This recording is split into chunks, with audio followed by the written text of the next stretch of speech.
this before. I'm going to pass it over to them. Take it away. Hello, I am Pokeguy. I am running Pokemon Yellow. I'm also a runner of many other Pokemon games. And I'm here with my two commentators. Hi, this is MaddiicT. I am primarily a Gen 1 speedrunner, pretty religiously playing for the past 2 years. So very excited to be here. I am Truly. I'm also a Pokemon speedrunner. I've done a bunch of different generations, including Pokemon Yellow and Pokemon Red. And yeah, I'm also very excited to be here and to watch the show. Very excited. Should be really fun. All right, so let's get started. What do we have for the rival name? All right, so checking in on the bid war for the rival name. The winner was who? With the question mark. All right. Awesome. So I guess I'm ready to go. So 3, 2, 1, go. Yeah, Pokeguy needed to know the name for the rival there right away because it happens very quickly, so you kind of have to put it in really quickly there. Mm-hmm. Yeah. You also saw him change some options there at the beginning. It's just, typical Pokemon stuff, changing your options, your tech speed to fast, the battle style to set, and the animations off. It's just all things that we do on these runs to make it go as fast as possible. Mm-hmm. Also, we'd usually be naming the rival, and we named ourselves one character, but that's just because it's going to be constantly printing throughout the run, and the text is printing at about one character per frame. As much as we could save from there. Yeah, not too bad. It's only a few extra characters, so we'll be chilling here. Mm-hmm. Yeah. So in this game, start off our journey. Mm-hmm. In this game, you get an encounter here, unlike in Red, when this is a Pikachu. Right. And with the anime cry. Pretty great. Yeah, exactly. In Red, it actually just takes you right into the lab. It skips over this encounter. Yeah, we'll be talking a lot about the differences between the two games in Gen 1. Yeah, there actually is a lot of differences, way more than you would think. But yeah. Yeah, they're separate categories on the leaderboard there. They're very different. Yellow is kind of trying to mimic the anime a little bit more, so they're having you get Pikachu in the beginning. They changed up the gym leader's Pokemon to match the anime, as well as some trainers, movesets, and things. So it is decently different. We would be getting Eevee if Who didn't steal it from us. True, yeah. What a jerk. That would make the rival fight actually better. Oh well. Exactly. Yeah, but now we're going to get into the rival fight. In this game, it does matter if you win or lose this fight. It changes some things later on with your rival and what Pokemon he has later in the battles when we fight him later. So yeah, winning or losing this fight actually does matter. So let's see what happens here. Yeah, so if you lose every fight, you get Vaporeon. If you win one fight and lose the other one being west of Vermilion, then he gets Flareon, and if you win them both, he gets Jolteon. But we don't fight the one west of Vermilion, so Jolteon is not possible. All right, I died. So rival will be having Flareon, which is not optimal, but it's fine.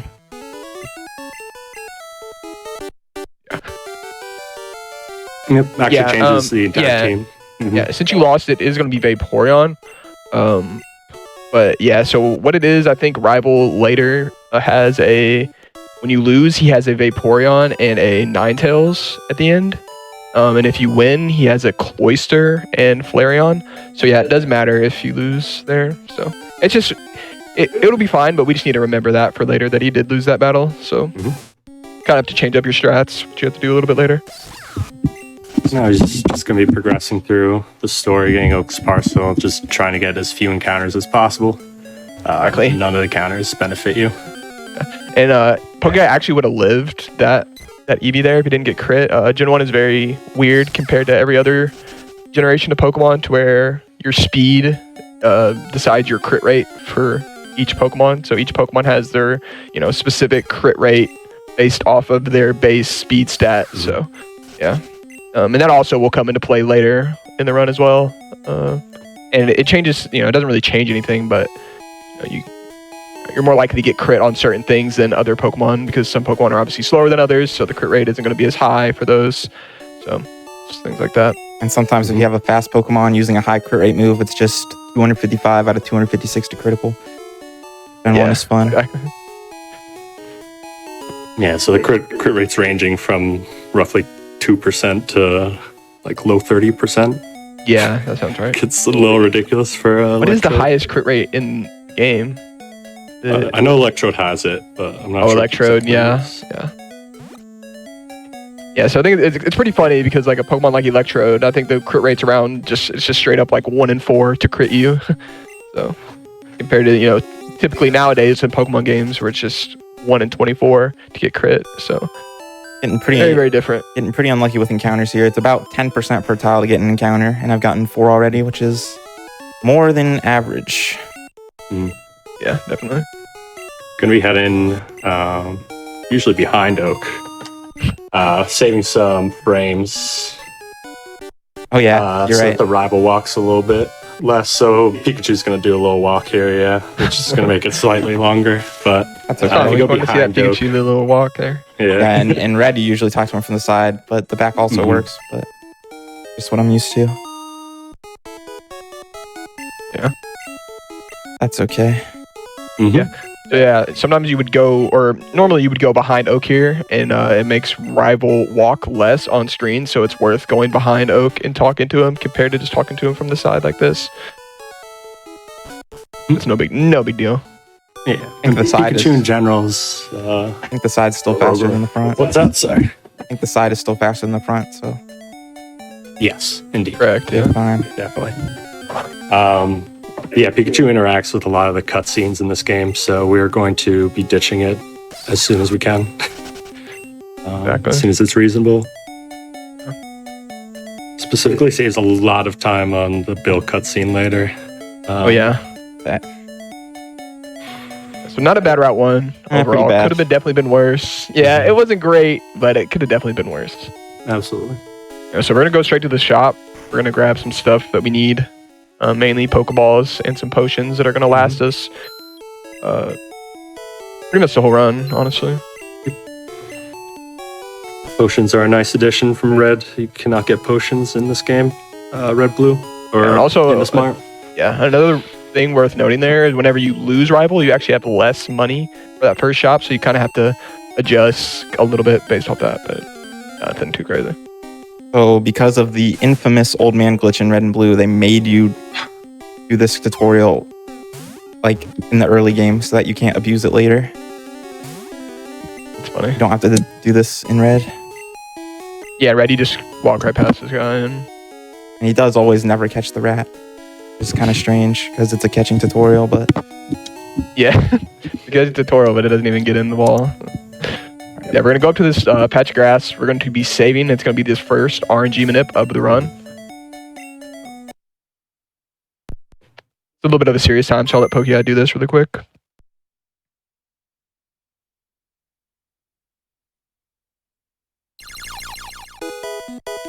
Yeah, so he's going to be manipulating a Nidoran with perfect stats. Near perfect stats. Yeah, As perfect exactly. as you can get them. Um, As well as a catch with full health. Yeah. So he reset, and now he encountered this Nidoran, guaranteed. Or it's not guaranteed, but that was a very good throw. Should get in. right. Very nice. Brilliant. And unfortunately, there is a chance for this manip to fail, so Pokey is going to have to check his stats right away to make sure that he has the right Nidoran. Also naming it one character. That is the best possible Nidoran. Very nice. Very Love to good. see it. Yeah, and also the same reason we named our Silph A, we're naming our Nidoran A because it prints every character it wastes a frame. So if you think about how many times you're going to see your Nidoran thrown out or your Nidoran beating a Pokemon, it pops up the name every single time. So it's definitely worth just nicknaming your Nidoran there. Saves a lot of time over the course of the run. All right, so red and yellow both use Nidoran. Thing is, in yellow, you don't have Squirtle to beat Brock with. So we have to fight several optionals to get to level 12 to learn double kick before Brock so we can actually win. Yeah, exactly. That was a low roll on the Caterpie, so I'm not going to kill him 4 hits anymore. That's okay. Force. Yeah, Force what do you want has to talk been about huge. why you do less damage after a crit Like that. in this And a game? miss. Yeah, so when your stats are changed, or crits essentially ignore all stat changes, so the 2 Leers that he used on the Caterpie are ignored, and it ends up doing less damage. Okay, man. Okay, getting very Quickly. trolled here. It's missed 295% tackles. It's very rough. Also, a lot of crits happening already. 'Cause isn't that crazy? But again, it's all based off speed, and Caterpie isn't horribly slow either. So Heal. okay, yeah, definitely have to heal here because Poke would be dead to a crit from that Caterpie from 5 HP. Yep. Yeah, kind of unfortunate. Ideally, you don't have to heal here, but it's random. Sometimes you just get a lot of string shots. Sometimes string shot fails. Sometimes he misses tackle. It's also nice with the enemy status moves like String Shot or Leer or Growl. Gen 1 gave them like a 25% chance of failing, additional on top of their accuracy. So even though Leer and Growl are 100% accurate, the enemy is 25% to miss it. For the AI. Yeah. All right, so this trainer I'm about to fight is actually a very recent addition, relatively. I guess it's been like about a year and a half. But so we used to walk through the grass to a different trainer who only has 2 Pokemon. Problem with that is that you can get more encounters, and he has a Metapod that's 1 in 3 to use Harden, and inconsistent Harden is actually a lot worse than consistent Harden. Yeah. Because like the Metapod on the other fight could just use String Shot Harden, and you want to Leer, so it just can end up not going well. Yeah, exactly. So it's actually it was realized that it's better to fight this trainer that has Metapods that only use Harden and an extra Pokemon. That's a very good crit. So that you can nip more grass, get less encounters, and have a more consistent fight. Yeah, on that other fight that we used to do, you could literally just Leer, and then he would just Harden, and it pretty much just negates the Leer you did, and it can get very annoying really quickly. Yeah, and that crit that he got on the Caterpie actually was very good. That was a really good fight. Yeah, that was, sure. Yeah, again, we're going to do the manip from this grass right here. That's pretty much with the way this manip works here. You only risk, I think you risk 1 tile of an encounter, and it's on the save tile. Where normally you would risk all the grass from that he's about to walk. So he's going to walk past this trainer. It'll kind of make more sense in a second.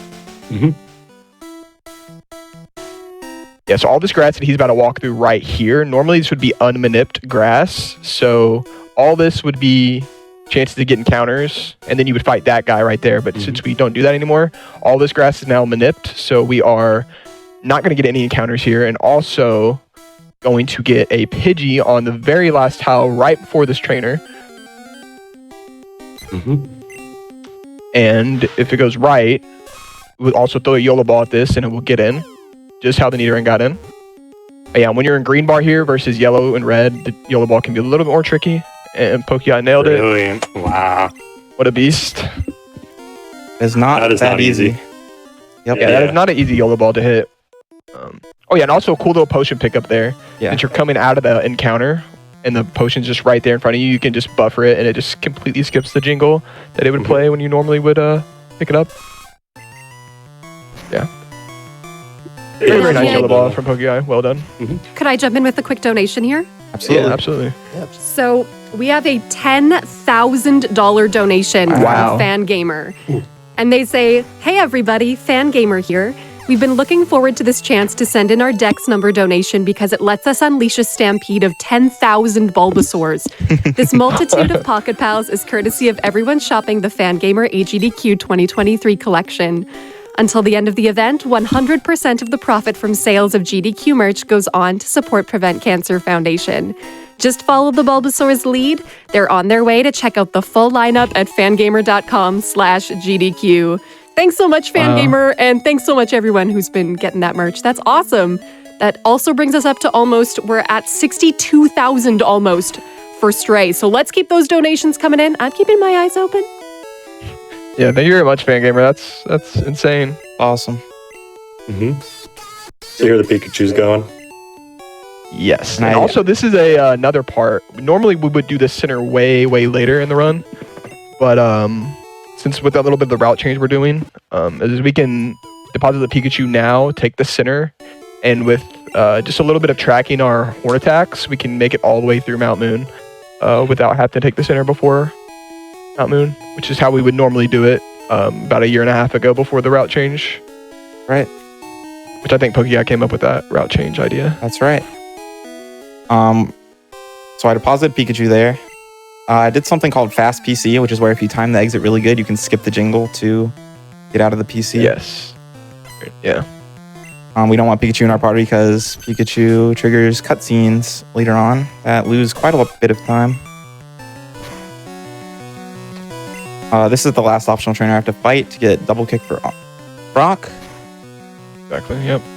Diglett has a pretty high crit rate, so Yeah, again, in red, you just walk around this guy because you have Squirtle and you can just, beat Brock with Squirtle. But we Twitch need train, yeah. we just need the XP to get double kick, level 12. It's not the worst. Nidoran's at a very high level at the end of Brock. In red, blue, you finish Brock with a level 8 Nidoran, so the next segment's pretty rough, but Yeah, exactly. Also needs the heal there. Would have been dead to a crit from scratch there. So you just have to play around that, unfortunately. Yep. There is a cool little strat that if you were doing a PB attempt, that Sandshrew hits you into red bar, and then you get to skip all this jingle right here with red bar. I'm sure Very Red Bar nice will come and up speedy. a bit later. Yeah. That's a big part of speedrunning this game is if you're at under 5/24 of your health, a little siren plays that overlaps one of the audio tracks, and that audio track happens to play the jingle when you level up and enemy Pokemon cries when they come in or when they're defeated. So it just skips that entire cry and ends up saving a decent amount of time throughout the run. Yeah. Doesn't save as much time as it saves in Pokemon Red, but it still is useful in this game. Mm-hmm. that's very useful. Makes like there are times you can only get if you get red bar for a lot of the run. Crit by Also, Geodude. yeah, getting crit with that Geodude is also really silly because Geodude's Geodude's a pretty very, slow, very but slow that's okay. Pokemon. So, yeah, it doesn't matter, but it's really funny. Bind, yeah. Yeah, Bind's. This is another difference between Red and Yellow. Onyx in this game has Bind, which it does not have in Pokemon Red. Nice. It can just and it's going to be really annoying because you need to 5 get off turns. 2 Leers here before you can start attacking this Onyx. You can see he's locked too. In the future generations, that's not how it works at all. They fix this up. It's very bad in this game, Wrap and Bind. Yeah, getting Bide on that turn kind of silly. Gonna have to stall out here with the Leers. Hopefully it just bides again. Yeah, ideally it bides again here, so we don't have to worry about anything. Jeez, that would have been very bad. Whew. That's not ideal. All right, we're good. Once again, the crit doing a little less damage, although it shouldn't make a difference. Okay, a little scary, but we're through. Yeah, as you can see, the non-crit did a lot more. Yeah. 5-turn bind's pretty silly, but that's okay. Getting 5-turn Yep. bind there is really silly. It's 1 in 4 to use bind, and then I don't know the chance of it to bind 5 turns, but it's 1 in just- 8. Yeah, and also bind Yeah. can miss how it did there, so it's also very silly. Yeah, bind Bind's and the worst move it can use. by bind far. and wrap are really broken in Gen 1, especially if you're slower, because it can just use it forever. Yeah, exactly. Yeah. Through Brock though, which is very nice. Definitely. Not too many mishaps. Doing good. Yeah. Nope. Can't be upset about that at all. This HP is actually pretty solid for Route 3. A little bit Definitely. more would be a little bit safer, but this HP should be completely fine to get through Route 3 here. Yeah, and Route 3 in this game is also way different than Red because Yeah, so you are a much higher level than you would be at this point in Red. Mainly because of just the extra trainers we have fought to that point. you're level 8 here in red, 13 in yellow, just because you had to level up for Brock. These fights are a lot nicer. Yeah. That's a very good string shot fail. Exactly. And yeah, since we already took that center, we're just gonna have to track our horn attacks a little bit here. Yeah. So I think you need to save a couple, or you just get a good crit somewhere and you save them that way. But Yep. There are ways to save horn attacks as long as you don't Gen 1 miss. That would be pretty bad. Yes. if anybody's not aware what a Gen 1 miss is, it's just the way Gen 1 is. There's always a 1 in 256 chance of you missing your move, regardless if it's 100% accurate or not. Very well made. I just got a badge boost. Right. Yeah, so You want to talk about that, Matt? yeah, because when Koga finished Brock was saying how he got an increase to attack. What's happening there's a mechanic in the game. He has an attack badge boost. It's always the second he enters a fight or he levels up, it's going to give him 1 badge boost, which is a 9/8 bonus on his attack. Yeah. But every single time an AI Pokemon uses a status move that doesn't lower his attack, it will actually give him another badge boost. It's part of the game recalculating the stats, and they didn't limit how many badge boosts you can get. That's useful because there are some times where you could tackle instead of horn attack to save. Ekans was a damage range to die, but I did get it. But if it leered, I would have gotten the badge boost and it would have been guaranteed. But Yeah. like 83% without badge boosts or something like that. And it has wrap, which can be very annoying. Yeah, that is very cool. There is like moments in time where you can get a good badge boost and it just helps you get a range. Yeah, I think this is one of them, right? Doesn't it help you Oko the Caterpie later? Yes, You get from the that is Weedle or true. something. Yeah, but that Weedle is a range to die though. I don't know the exact range, but it is. Yeah, when you miss the Weedle range, you want Shrink Shot. And that's what. That is tackle. Fairy tackle. That might have been a max roll. Yeah. Depending on the roll you get on that Kakuna on that turn, sometimes you can tackle it or you have to horn attack again. And again, since we have to save some horn attacks, it's very nice that we can. Ooh. Is this potential 4 turn? No, I 2-shot the Kakuna, but Oh yeah, you're right. Darn. Yeah. Same thing with Oh my Metapod. I God, think there it is. sometimes. nice. Oh yeah, there's the general miss. Right on cue. Hopefully we don't see any more of those. But yeah, funny. that was a 1 in 256 chance of missing that move, and missed it. So very very silly, but I mean it's okay. Luckily that wasn't a bad place to general miss. So Yeah, I already saved 2 horn attacks, so I'm It's good. one of the not great ones, but I did crit. I don't think it definitely wouldn't have died if I didn't crit. okay, yeah. So it only lost did the turn of tackle some missing. things. But Mm-hmm. sometimes if you Gen 1 miss turn 1 on like a Metapod, you just lose your run because that's so much time lost. Because it hardens and then yeah, and also evolved right there. It's another difference between red and yellow. You don't evolve until after the Moon Rocket fight, which doesn't exist in this game. Mm-hmm. In red, since we bought all the extra trainers and stuff, we are evolving at this point.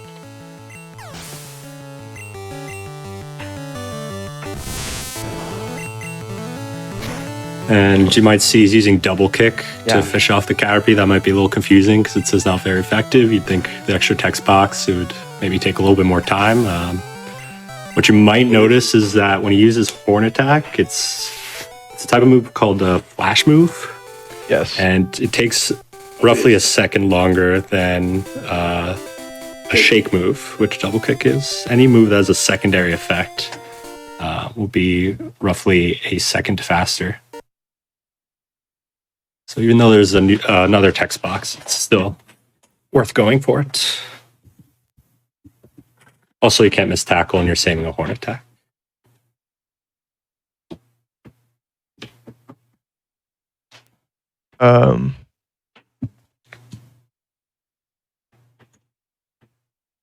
Oops.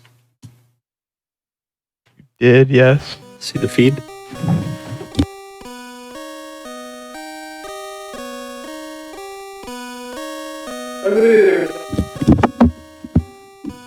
Luckily, there was nothing too crazy happening there at that point. It's all good. Yeah, so your Sheep Poke guy is in Mount Moon now. This is another RNG manipulation. Exact same way you save one tile in as soon as you come into Mount Moon here. And then you reset the game, and then this allows you just to follow a very precise path of movement here. And with pressing A on specific tiles, it allows you to get through all of Mount Moon all the way to where you need to be with no encounters. It's a very, it can be pretty tricky if you're just starting it, but once you've done it a lot, it actually is much easier than you would think.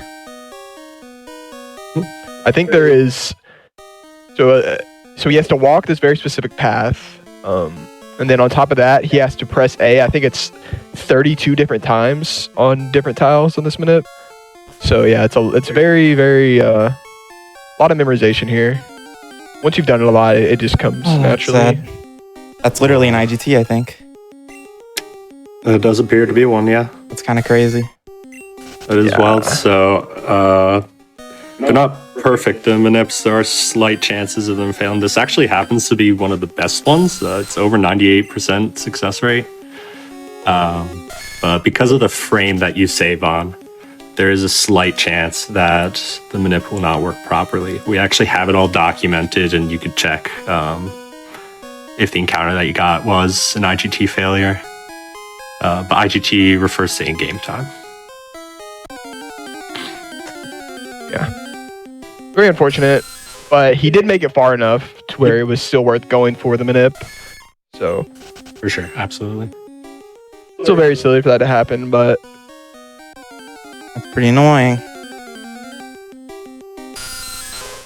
yeah. A little better than in red and blue, because there's a parasite you'd catch at the very end, so you'd have to redo, do a backup Manip.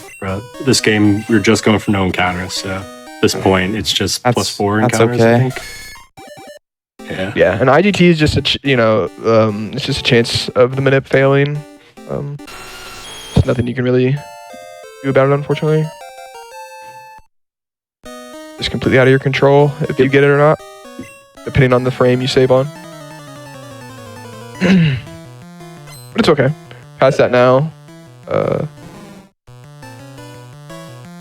That part can definitely be a nerve-wracking point as well for whenever you're doing attempts as well. It's just get to that point, you have to nail it.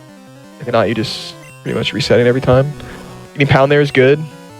We haven't mentioned, but we are a stage 3 Pokemon right now. Yeah, exactly. We're a stage 3 Pokemon before. Less than half an hour into the run. It's a little ridiculous how fast this route is, but yeah, Nidoking is an absolute beast, and its moveset at this point is quite nice. These next few fights are going to be going smoothly. Exactly. Yeah, again, having just a level, stage 3 is just so crazy at this point. This copying is a range. That was a very good roll, so this should die. Wow. Wow, that was a horrible roll. They finished with double kick. Yeah, finish with double kick. See the shake animation. Yeah. If you saw what Matt said there, if you watch next time Pokemon uses Horn Attack, just watch how the Pokemon will flash versus shake. Again, like Matt said, it's about a second faster to do that shake animation when you can versus the flash.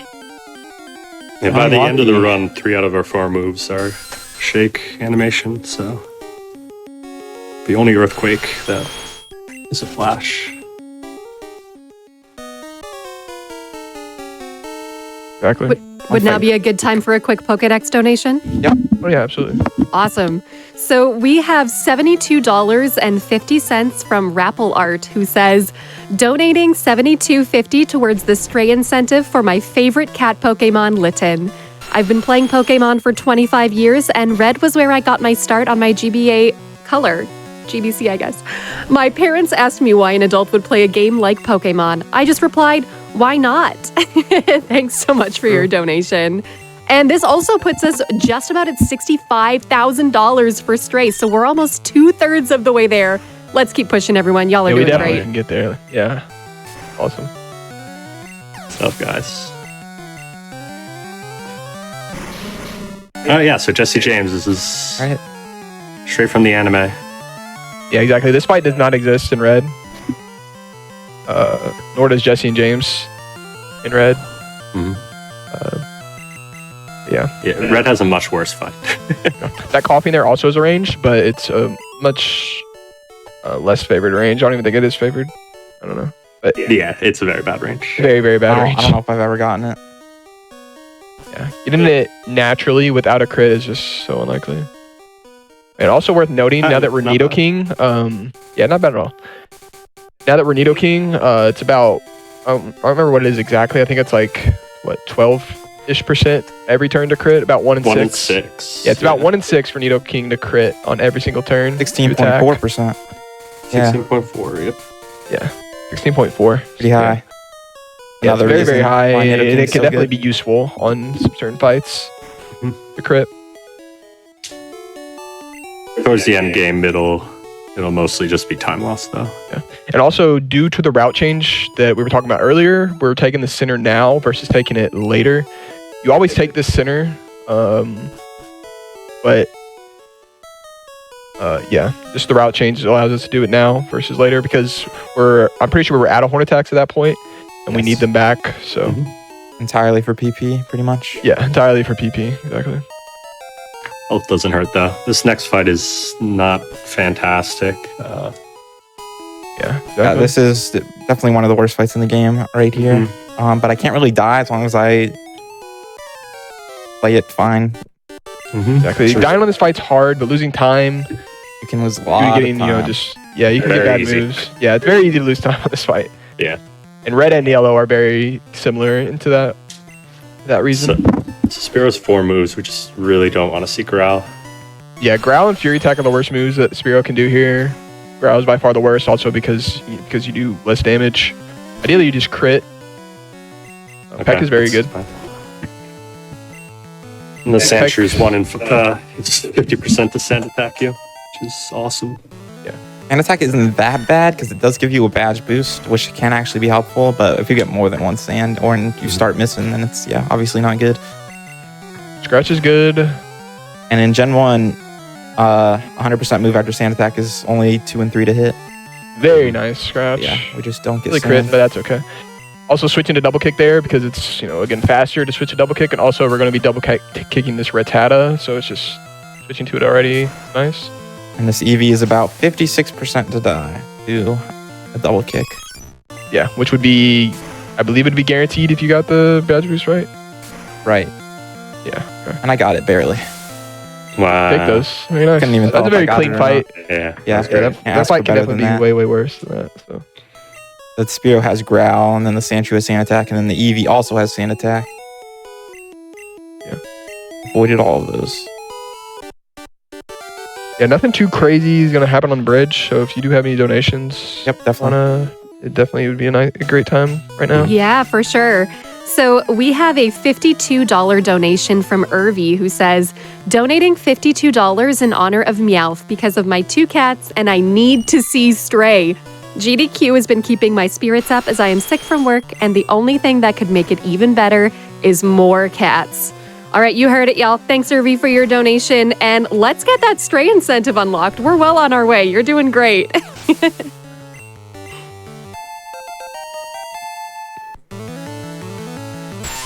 Would you have- Yeah, bridge here, nothing too crazy goes on. These fights are pretty just straightforward. I think there's a couple ranges. Yeah, Um, every fight has like a range pretty much, except for the Mankey and the after that. Yeah. Or the fight before it didn't either, but this fight, this Pidgey is like 70% to die, and it has Sand Attack, so getting it is very... yeah, exactly. Good. It's not guaranteed to stand attack if you do miss the range, but you do want to just hit the range, so don't worry about it. Or you just get quick attack, and then you don't have to... Yeah, getting quick attack like that's fine, because now you can't get sanded. It's just, again, a little bit slower to get quick attack there, so that's fine. Got the range as well.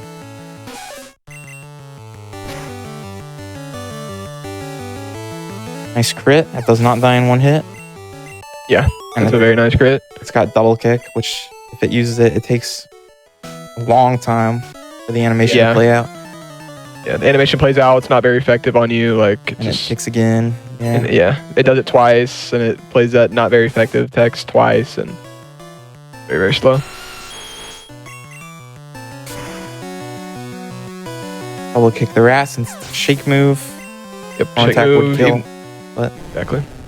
This Ekans is arranged to die. Don't know the exact range, but let me just get it. It does have bind. There we go. Or wrap, sorry. Basically bind, just different name. Yep.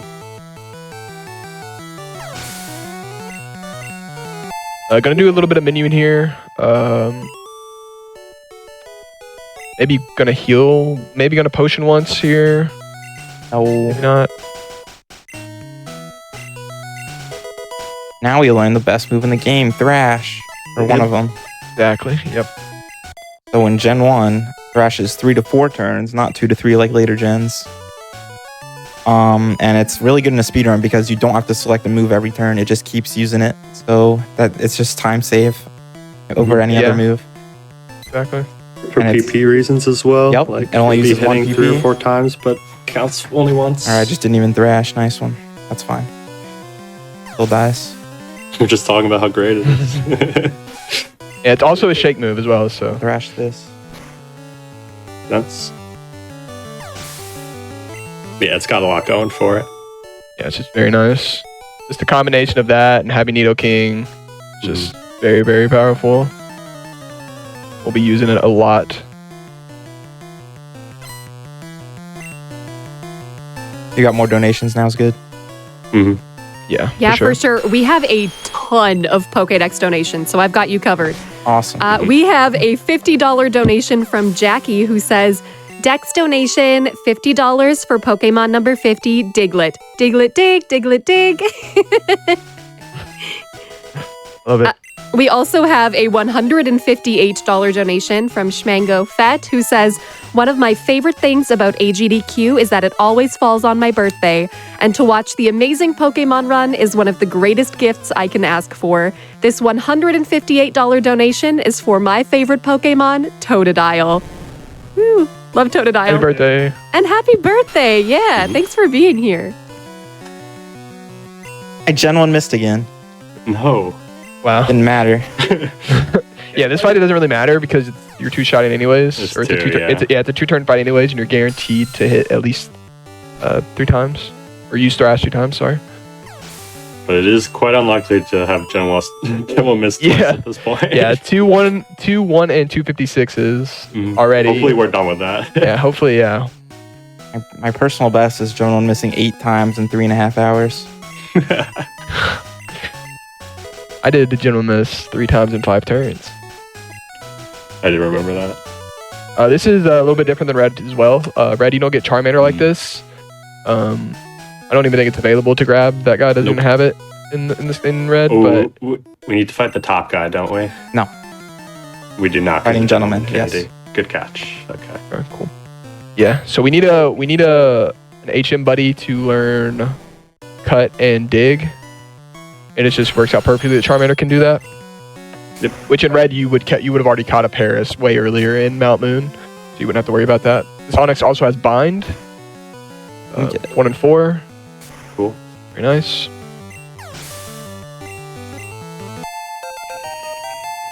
That'd be nice. Pass that Onyx. Another difference from red to yellow is that in red you have to get water gun for that Onyx and some. Yeah, you literally just get water gun. But in yellow you have double kick to take care of it, so you don't need to get water gun. Double kick.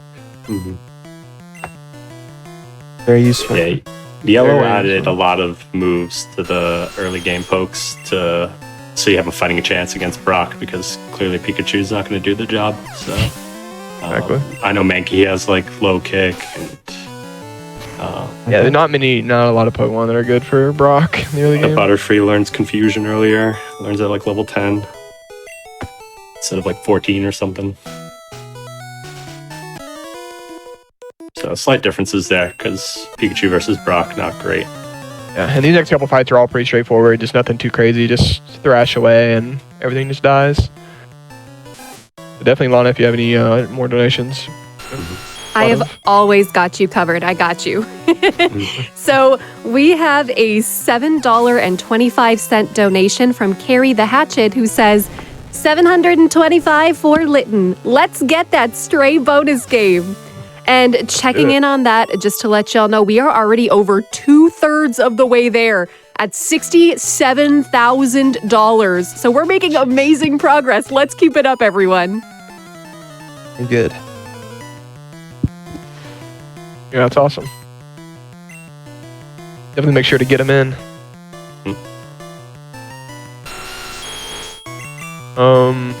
One last fight before Bill's house.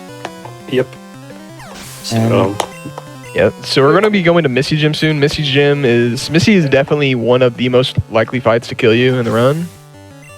It's just the way it is, and the move she has. It can definitely be annoying, but will be just a nice outcome.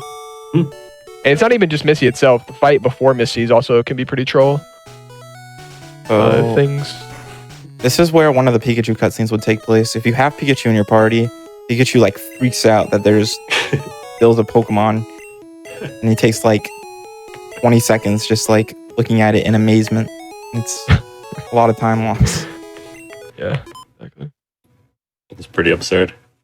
We're gonna change him back into a human. Good idea. Yeah, so the routing here is very careful. When we get to level 25, we'll be outspeeding the Starmie by 1 speed point. Yes. Rough part about Starmie is its only moves it'll use against you are Water Gun and Bubble Beam. Bubble Beam can speed fall and does about half your health. Starmie has a very high crit rate, a little bit above 20%. Yep. So, and we're just thrashing. There's not much strategy to this. Yeah, there's not much strategy to Misty because you literally just thrash and you're locked in, and then she can just use Bubble Beam, speed fall you, and then she's faster than you. You can be low HP, you get crit by Water Gun and die, you get crit by Bubble Beam, die. Majority of the time, depending on your HP, if you just get crit by Bubble Beam, you're just dead. But yeah, there's nothing you can really do about it. So in red, you can just escape rope out of Bill's house to avoid having to take that long walk back. I just did, and it just puts you in Cerulean. But in yellow, they fixed that because they didn't want you digging out of buildings or something, even though you can still dig out of some buildings. Yeah. Very, very nice. Goldeen only has one bad move, which is Supersonic. Yep, 1 in 3 to use Supersonic. Ideally, you just get Peck or Tail Whip Fail or anything with Supersonic. Yep. Also, critting there is very nice. Cool. Its HP is kind of low for Misty. Living a Water Gun crit, but Bubble Beam crit will always kill us. Yep. Which is typically where you want to be. You want to pretty much live everything except Bubble Beam crit when you're going into Misty. Ideally, but sometimes you can't really decide that. Just all based off things that have attacked you and whatnot. Hopefully we just get Water Gun. Big moment, yeah. Fortunately, Starmie has pretty high crit rate. Yeah, it's about 22%, I think, for Starmie to crit. Again, it's going back to the speed. Starmie's a very fast Pokemon, so. Staryu's always dying in one hit. Critting on that turns silly. You would rather crit the Starmie in case you get X defend, but. Okay. Very nice. Oh. And I win. Wow. Very nice. Yeah, so Cool. he was 22% to die there when she used Bubble Beam. Also could have speed fall and was probably yeah. yeah, if you got speed fall, yeah, it was probably very, very likely to die when you use speed fall there. There is also a chance to use it in X defend. I don't know what the chance of that is, but also a chance that could happen. Yeah, Beam most has of the Misty's time. very nice though. Most of the time you see Bubble Beam, your heart stops. Yeah. You can't get speed fall or crit, so. Right, Exactly. so you are going to get to see Red Bar in some action, or at least one fight. Might heal after it, but you'll see how it just completely skips the level up after the Machop. Yeah, Like it still happens, but it do just, yeah. Which in this game versus Red, that's where Red Bar saves time versus not having Red Bar is since you can't skip over your enemy's cries and your own cry in Red Bar in this game. The main place you save time with Red Bar is whenever you level up. Here's the level up. Just skip right through it. Just flying right through.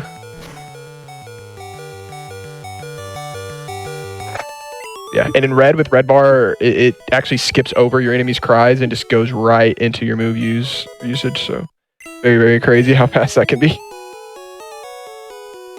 Guys, giving us Dig, which our Nidoking cannot learn for some reason, but I have 12 HP. yes. Fascinating. dead to a 1 in 39 quick attack crit from Eradicate. But I don't know. I don't think doing that fight first is worth it in yellow anyway. No. And then, Here's a fun trick. Same thing with the potion earlier. Since the music's chaining, you can just pick it up without a jingle playing. Yeah, so you didn't see, he picked up a 4 restore there. It's a very useful 4 restore, not only for backspace, but we need 4 restores for later in the game as well. So this works out perfectly that one's right in your way. See, Pokemon's gonna heal here because these next fights, normally you wouldn't heal there, but the next fights, these Pidgeys have quick attack, and if he was to get 3 quick attacks there, he would have just been dead, or you get crit on a couple of the Pidgeys and you're put in a really bad spot. Yeah, very unfortunate to get the encounter there. Yeah, and he decided to heal before the fight compared to healing in fight, but you can't really heal in fight because when you thrash again, you're locked into using thrash, so you cannot heal after you do that. So you're kind of just locked into just risking it. You don't heal. Yeah, this HP is a lot safer though.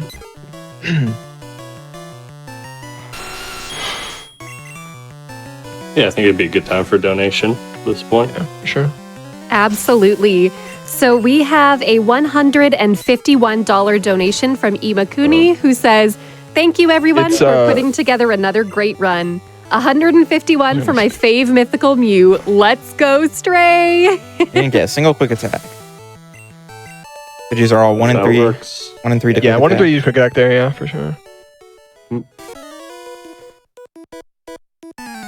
And this trainer has Eradicate that all can also quick attack. And I have lost runs just getting quick attack on all 4. Yeah, it's just very troll. Yeah, there's 5 things that can quick attack you on the split, right? Yep. And yeah, it's just really annoying whenever they all just decide to use it.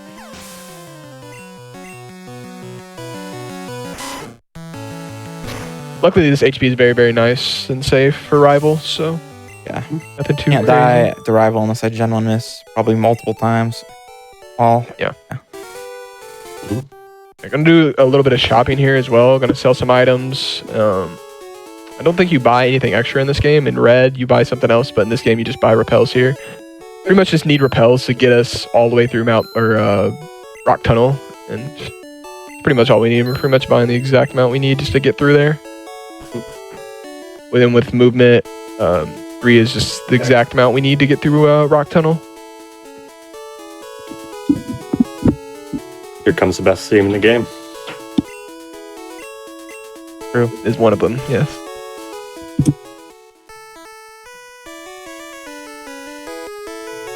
Yeah, this fight is a disaster in red.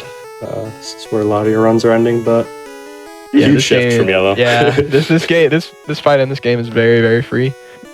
I mean, I guess sometimes you are risking it being in red bar because the Rattata can quick attack you, but not too crazy. Yeah, and after this fight, we'll be doing one more optional trainer, just a little bit of safety for Surge in the split after. As well as getting a little extra money. The marathon route. and make Surge a lot better. Yes, decent amount. Makes Surge pretty much just free. Surge is this is the first time the gym leader's Pokemon's changing from red and blue. In red and blue, you have a Voltorb, a Pikachu, and a Raichu. In yellow, you just have a Raichu. It's a much higher level. Yeah, and the Raichu's moves are also completely different in this game too. Yes, it has Mega Kick, which is a really bad one. Yeah. Also, he menued earlier. Normally, you would menu on the boat, but you would just you need Bubble Beam for that Sandshrew specifically there. Right. Also saw him swap Double Kick to slot 3 there. That'll come into play a little bit later, but it just works out that you need to use Double Kick and you can just swap it right there. Perfect time. We'll talk to the captain. Rub his back, Yeah, I do a little bit of back rubbing. and I'll give you cut. Exactly. Rub.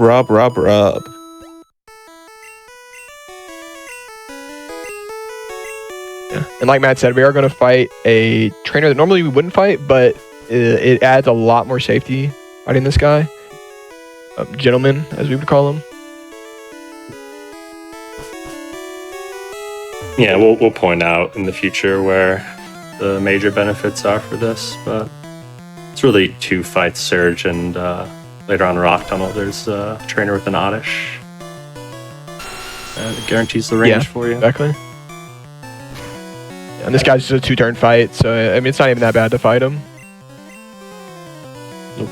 For the safety you get for fighting him, it's worth it. In yellow it's very good. You're gonna get a level 28 here. I believe.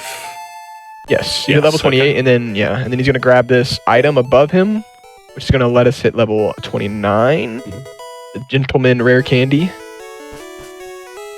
Only he wasn't blocking it. And this, the Surge fight's going to be decently improved. Usually you're outsped by the Raichu, and the 2-hit KO is a very bad range. But now we're going to be outspeeding, and the 2-hit KO is a very good range. I think it might be guaranteed. Yeah, it might just be guaranteed the 2-shot. Yeah. I think it is. Without Growl, obviously. Yeah, so the Raichu in this game, it has Mega Kick, Mega Punch, Growl. I don't know what's the last move. TB, I think. Thunderbolt, yeah. Thunderbolt? Yeah. Yeah, so Growl just, I mean, it would take it from a 2-shot to a 3-shot. Thunderbolt obviously does nothing. Mega Kick can do a lot. And that's mainly the move we're scared about on this fight. Is Mega Kick. Yeah, Mega Kick crit. Yeah, it does a lot. Like 50 something, 60? Yeah, like 50 something to 60 something, yeah. So his HP the Pokeguy's at now is completely safe. Beat Surge here. Barring no silliness. Yep. Definitely no silliness. Yeah. You also saw him swap up his repels, which is going to matter for later as well. That's just a little bit of optimization. You're scrolling down in your bag anyways, so it makes sense just to swap your repels up now so you don't have to go down to them later. Using the rare candy that we just got, we were talking about. All right, cans time. Yeah, and red, you manipulate the cans. Yeah, red, you manipulate the cans in this game. They're kind of set in a way to where you don't really need to do that. Yeah, they changed the mechanics of it. That it's quite strange. There are times that you can get the first can and there's literally just no second can. But majority of the time, you know where the second can is. Yeah, I think that was a 75% can at that point, and he missed it. Maybe it was 50-50. I don't remember. It was 75. Yeah, it was a 75% for it to be in that candy check that was not in it. I'm being very trolled here. Yeah. Another 75. Also another 50% can. 75. 75? Yeah. Okay, we'll take that though. Not. I mean, it could have been better. We'll take that. Just want to jump in to quickly shout out that we are over $70,000 raised for Stray already out of that $99,000 that we need. So we're pushing super hard, y'all. You're doing great. Maybe we can get it by the end of this run. Heck yeah, can we do it? I don't know. I think we could, to be honest. Full of speedrun lovers and speedrunners going fast with donations? I don't know. Let's see it. So you saw Mega Kick. Let's do it. Yeah, we saw Mega Kick. It didn't crit, and this HP is very nice now. For it to be safe. That it really didn't matter with the candy, but... He gives us Thunderbolt, which for some reason Nidoking can learn, but Nidoking can't learn Dig. Yeah. Nidoking can't learn Dig, but it can learn Thunderbolt. Makes a lot of sense. Nidoking can learn Dig. Both the general ones would be a lot better. But yeah, the routes would be very, very different if Nidoking could learn Dig. Not very different, but... Getting the bike voucher from this guy. Need it. Need to go fast. Yeah, and again, like Pokemon was saying earlier, in red, you could dig out of some buildings and stuff like that. In this game, you cannot dig out of this building, which you can in red. So you have to walk over to Diglett's cave and use dig there to teleport back to Cerulean. Or in red, you can literally just dig out after you get done talking to that guy, and it puts you back at Cerulean. Still significantly faster than walking back. Oh yeah, absolutely.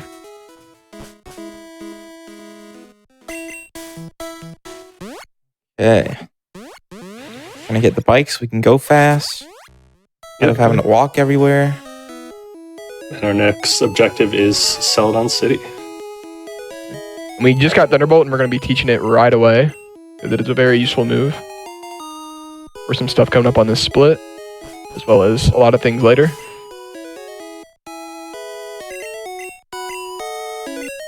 And again, Thunderbolt is also a shake move versus a flash move, so it's, you know, also nice to have for that reason.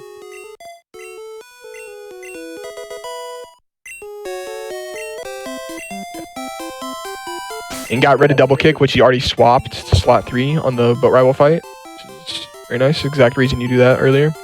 And this fight coming up is a very silly fight for this run. This run would be a lot better if this fight didn't exist. Or if Thrash is just 4 turns guaranteed. She has 4 Pokemon, and they all only die to Thrash. So you just have to go for the 4-turn Thrash. Yeah, in yellow anyway. In yellow, you're just locked in. There's just nothing you have that can kill this first Oddish in one shot. It's just... It's unfortunate, but you literally just have no choice other than to just Thrash and hope for the 3-turn or the 4-turn. They all have very bad status move through the Oddish have Stun Spore and the Bellsprout Sleep Powder. So, yeah. One hit KOing is pretty important. Yeah. 50-50 to get the 4-turn Thrash, and then 50-50 to not hit yourself. So pretty much 75% on this fight to be completely fine. Very silly. Powder does nothing. Very good. Hit through, very nice. Phew. Definitely would take that. That would have been quite scary if you hit yourself again. Yeah, so he did not get the 4-turn Thrash, so he lost that 50-50, and then he also lost the 50-50 whenever he hit himself in confusion. It's just very unfortunate. Some of your runs just literally die there because you just keep trying to hit through confusion and you just hit yourself over and over again. Yep, that's very, very annoying killer there. Very big. Or you can just cruise if you get the 4-turn Thrash. Yeah, and again, since we got that rare candy earlier from the gentleman, or behind the gentleman, every single range on this split that normally would be a range when you don't get that rare candy, is no longer a range. Everything is now guaranteed on this split to die, including this Venonat, which is a range without the candy. So if this was like not a marathon run, then I would go for red bar here off this Cubone. I'm not going to do that because it adds a decent amount of risk, but it saves like 20 something seconds. Yeah, it saves a lot of time with all the level ups you get from the red bar. Yeah, so red bar saves so much time where it's worth actually stalling on something to get it, to have it. Yep. Yeah, we're taking advantage of the fact that this AI in particular is going to go for a super effective move on turn 1. Although it does have Bone Club and Growl, to always use Bone Club turn 1. And the Slowpoke has Confusion and is it Disable or Headbutt? I don't know. It just uses Confusion. It's the second move, but yeah, uses Confusion in first and second move. Yeah, the way the AI works, it's just gonna use a super effective move. This fight. Fight after this one would be one of the worst fights in the run, but since I got the candy, they both just die in one hit, guaranteed. Exactly. So, nothing to worry about. I think the Oddish is what is the range on that? Like 40-something% with crit. 40, yeah. Which is very nice to be able to just get through this fight without having to worry about anything.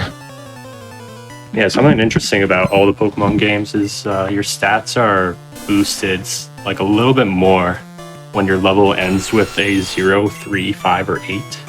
So him going from level 29 to 30 actually increases attack a decent amount, bringing this range from about a coin flip to guaranteed, which would not be the case. It would not be nearly as big from, say, level 30 to level 31. Yeah. That Oddish has a lot of troll moves there, so that's why, missing that range can be really annoying. I think it can paralyze you, put you to sleep.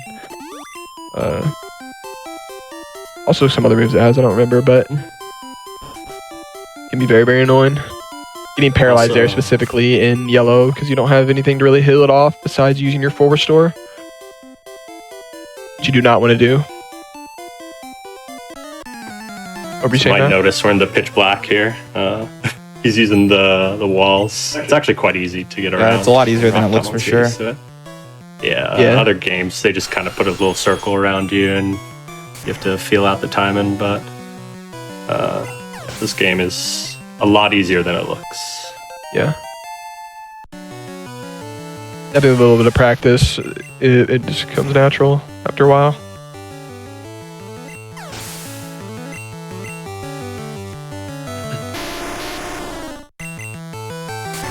Nothing too crazy happening here, just bubble beaming away. King has a lot of good coverage moves, just make the game very, very easy. But not big. Not big. One that would make sense to have, it does not have. Would you like some more Pokédex donations? Yeah, So I was that's fine. thinking, yeah, this is a good time. Awesome, I got you. So we have a $30 donation from Azalea who says, Dex donation for Skitty, my favorite Pokemon towards the Stray incentive. Let's skedaddle towards that goal. So just to update everyone, we're at $71,000 raised. Make sure to click on the incentive when you're sending in your donations as well, okay, everyone? So when you're sending in your donation, go to the incentive drop-down bar and click Stray. And we'll hit that $99,999 before we know it. Absolutely. We also have a $359 anonymous donation that says, looking forward to more cat content in that Stray speedrun. Here's $359 in honor of my favorite misunderstood Pokemon, Absol. Agreed. I love Absol. Me too. Ooh. My Absol impression for winner.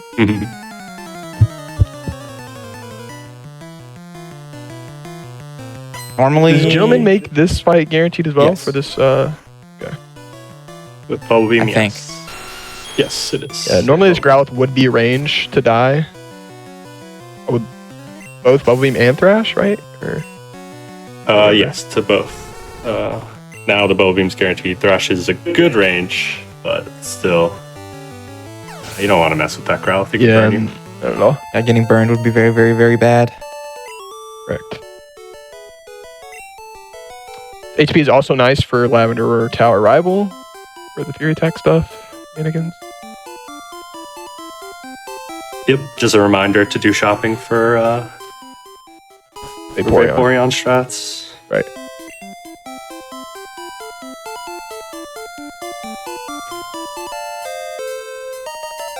It's a tough elixir get. Yeah. Grabbing that elixir from the top up I just did. Saves 2 frames, I believe. Yeah, how we're doing it It's from the definitely right. tricky to do that perfectly. You'll see people get lost looking for that elixir all the time. Yeah, it's really easy to get lost if you don't have a good queue for it. Mm-hmm. Yeah, gonna do some shopping here. Gonna buy pretty much everything we need, or everything we need for the rest of the game. A bunch of repels. This move right here, Drill. which is very, very useful, which we'll talk about a little bit later. Mm-hmm. Gonna buy some super repels. Again, we need 10. That'll get us to the rest of the game. Super potions. That's gonna be the rest of the healing we need for the rest of the game. As well as some full restores that we'll pick up off the ground and stuff like that. In the Pokédoll here, we're going to be skipping the hideout section of, or Rocket Hideout in the game corner. Yes. Pokédoll is going to be used to bypass the ghosts, the Marowak ghost that blocks you in tower. Yeah, exactly. Apparently an intended mechanic. Yeah, the intended mechanic, in my opinion. So, I'm gonna buy a soda pop here and a fresh water. Gonna trade them immediately to this girl, and she's gonna give us ice beam for this soda pop, and then going to give us, or I had it mixed up. The fresh water gives us ice beam, and the soda pop gives us rock slide. They're gonna talk to the machine again, grab this fresh water to get through the gate a little bit later in the run to Saffron City, and then we're gonna get all these items that make the run very, very easy. All the items you threw away as a kid are sold right away. Those are going to make, and endgame's going to get pretty ridiculous here, especially with X accuracies. Saw we got a ridiculous amount of those, and you might be wondering why. When we have Horn Drill, which is a 30% move. Later we'll be using X accuracy in Gen 1. Just completely removes the accuracy check. So you cannot even Gen 1 miss. Yeah. You just hit every single time. Yeah. It's very, very broken. It also does that in Gen 2, but it's not as usable. Mm-hmm. Yeah, true. Yeah. Since I it's know a lot of people know level. that. The X accuracies work the exact same in Gen 2. Just not as useful in speedrun setting. Mm-hmm. Yeah, OCO moves in later gens are 30%. And then the requirement is you need to be a higher level. And every level that you are higher, it increases it by 1%, the accuracy. But in this game, the requirement is speed. And it's always at that 30% mark. It doesn't increase based off of how much faster you are or something like that. Go ahead and teach these moves that we got. Rock Slide for some stuff in the tower. Horn Drill because we're going to be using it the rest of the run. And swapping up our X accuracy, which is just worth it because we're going to be using that a lot as well. So we want that to be as high as possible as it can be.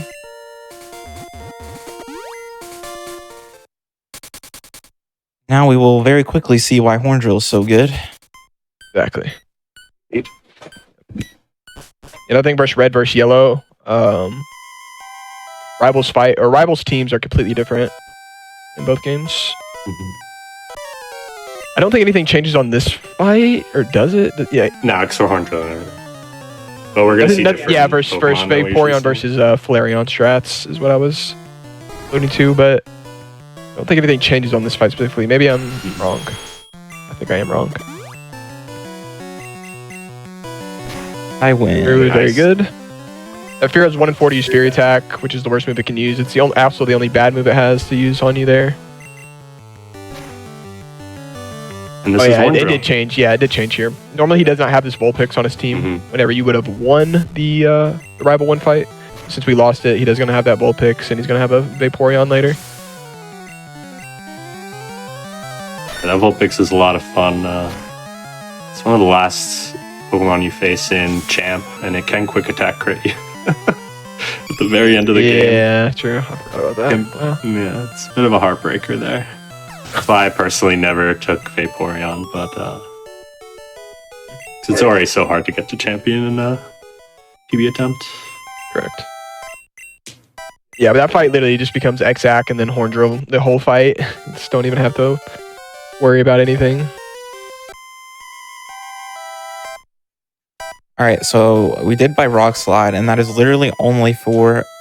I'm only going to use Rock Slide 4 times. It's literally just for these 4 Ghastlies coming up. Since there's just no other move I can one-shot them. If Nidoking could learn Dig, Yeah, We this is wouldn't- where Dig would be we wouldn't- great. Yeah, Dig would be so good. we here, would man. not get Rock Slide, and we would just... kill them Use all. it for everything else too. Yep.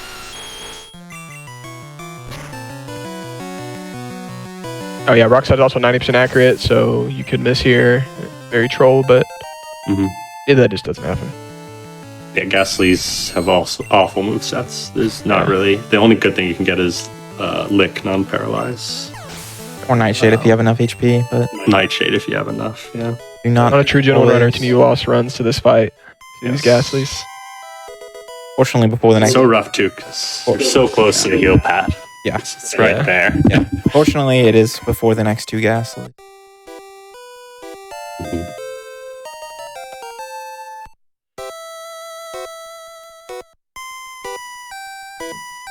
Yeah, this is also a good time for donations if you have any Mhm. more. I have always got donations for you, don't worry. So we have an $870 donation from Nick Chinchill, who says, donating for the 870th Pokemon in the Dex, Phalanx. Who doesn't love a little legion of Kirby's dressed as Roman soldiers? And for that stray run and the bonus neon white run, Sonic speed to the runners, and let's go chat for those incentives. And we're making Do it. really great progress. We're at $73,000 out of that 99,000 we need. So Hey, we y'all can are get doing there. great. Yeah, let's We can do do it. Nice. Let's do it. I believe it. Believe in your chat.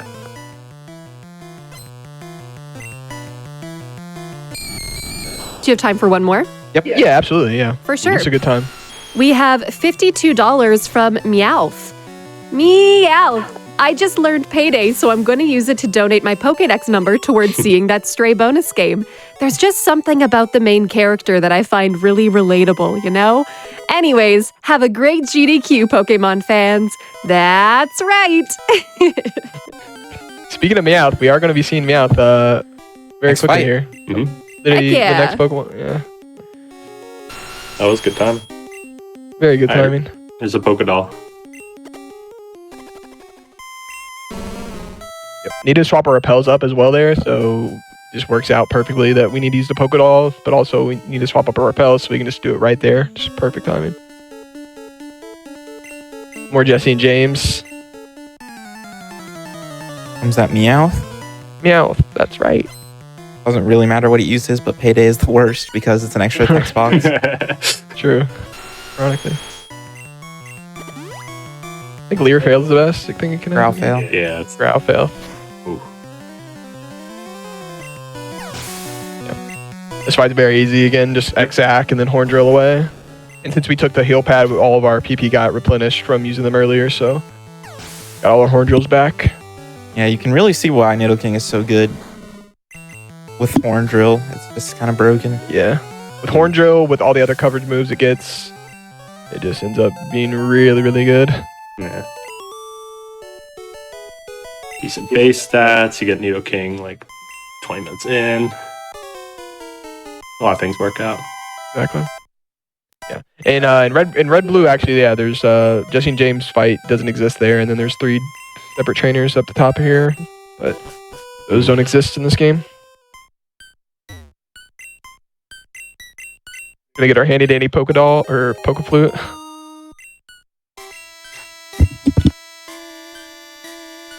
And I'm gonna fly to Celadon and take the center.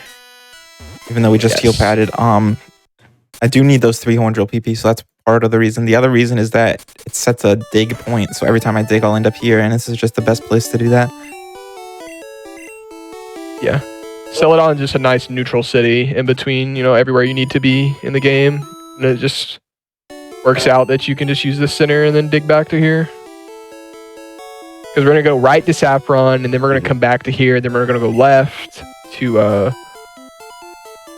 go down to Koga City, and then we're going to dig back here again, or fly back, and then we're going to fight Erika. It just works out perfectly. Yep.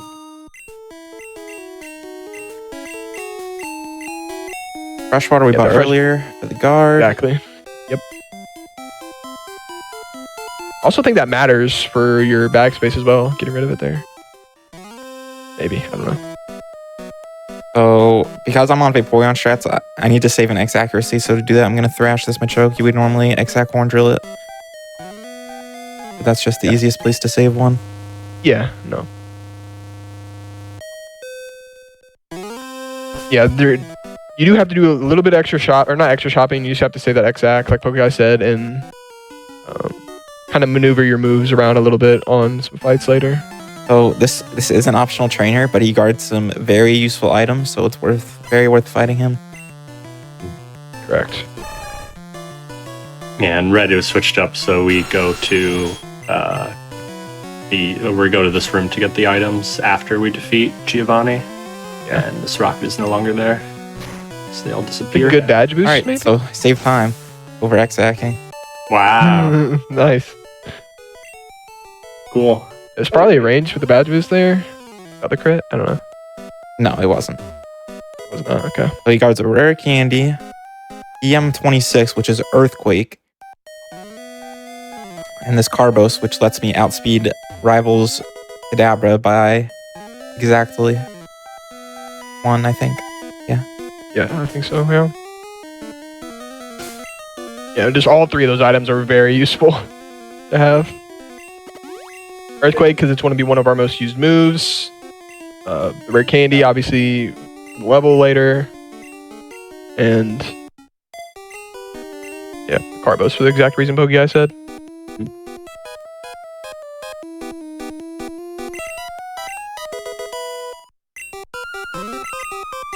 Yeah, with those 2 rare candies and the Carbos, we exactly outspeed rivals Kadabra. Yeah.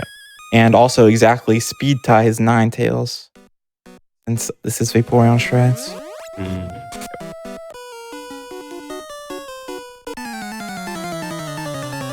That can be fun. Got like Roar, the best move. Yeah. Or you just win the speed tie. And Horn Drill does still work. So in Gen 1, Horn Drill is based off your speed, not your level, like it is in Gen 2, which is why it's not as useful in Gen 2. So as long as you're faster or speed tied, Horn Drill will work. It hits. But if you're slower, it won't work no matter what. Yeah, it'll never hit if you're slower than your opponent. Also why X speeds are very useful in this run. They outspeed everything.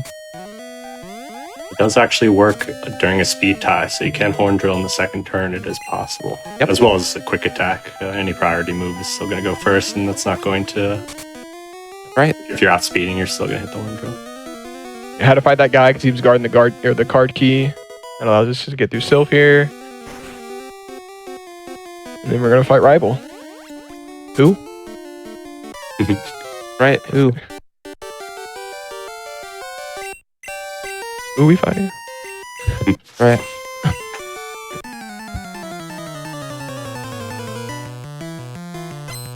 Can I tempt you with some more Pokédex donations? Yeah, that's fine. Yeah. Sure. Awesome. So we have a $23 donation from Vicarious Vice, who says, $23 for the national dex number of my favorite Pokemon, Ekans. Ekans is an adorable danger noodle that spits poison. Yay! I love your enthusiasm. Also, update, we have crossed that $75,000 mark. Ooh. So amazing work, everyone. That is just incredible. Did you know Ekans backwards is snake? Holy cow. Yeah. I did win the speed tie on the Ninetales. That's cool. Wait, say that again? I won the speed tie on the Ninetales. Oh, nice. Congrats. Take that. I technically could have earthquaked it, but since I saved a drill, I have an extra drill, so I just drilled it. I forgot that you usually earthquake it. Yep. There's Vaporeon. Normally he would have a Flareon if he would have won Rival, obviously. Oh yeah, and another thing coming up like right now, that's the difference between red and in this game, is you're going to talk to this guy on the left here, and he's going to give you a Lapras. And that's going to allow us to have a Pokemon that can use Strength and Surf. Which in red, you would already have Squirtle, which can do that. So you wouldn't have to get this. But you need a Pokemon to learn Surf and Strength. Yeah, and this ends up being slightly faster than getting the Squirtle in Vermilion City. Yeah. Yes, and that's because the Squirtle already has 3 moves, right? Yeah, 3 moves. So you'd have to like teach over and confirm that you want to get rid of a move where Lapras only has 2 moves, and that just allows you just to give it Surf and Strength without getting all that extra text. Pretty genius.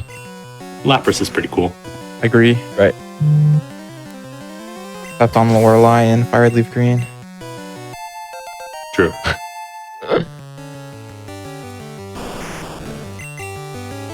Got another Meowth coming up. One just dies.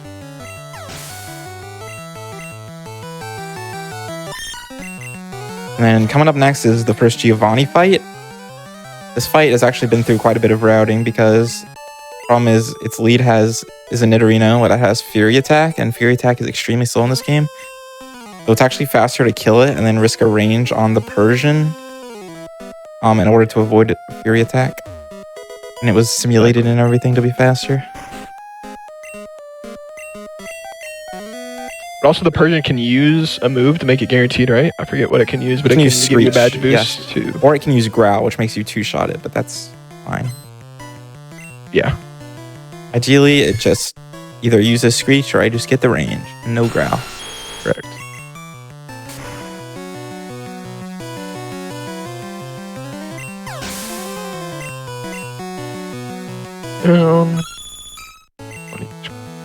Height is not great, especially if it flinches.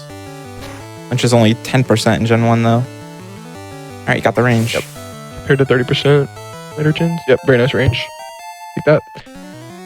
Absolutely. And now you're going to set up the Exact and do the typical Horn Drill stuff. It fails very fast as well. That was a really good Silph. I agree.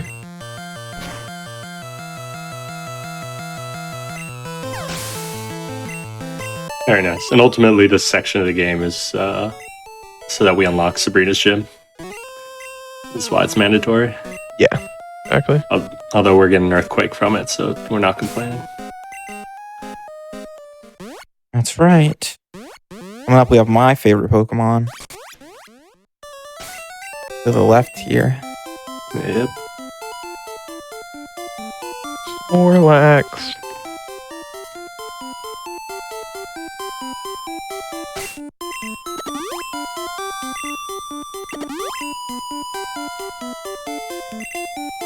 Yeah, and since we have to use, we have to go in our bag and use the Poke Flute anyways, so we can just do some menuing stuff there, like Repel, like for this next grass that's coming up after this Snorlax, as well as Elixir to restore our PP, which we need for this section of the game.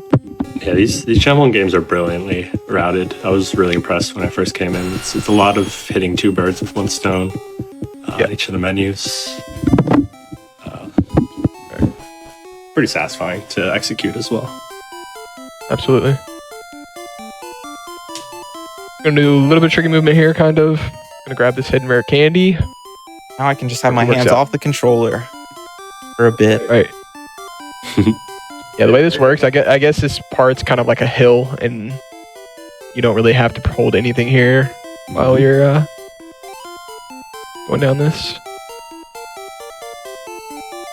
Later gen games is actually faster to hold down because you go faster while going down, but this game it doesn't really matter. Ooh, I didn't know that. Hard leaf green, yep. Oh.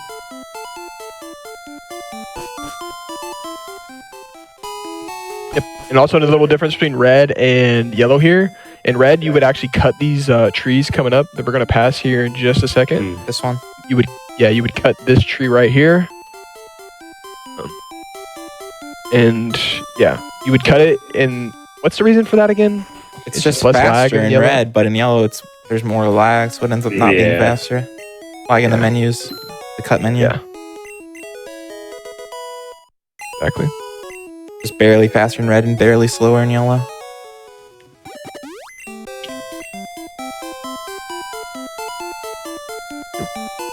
Safari Zone. Nice.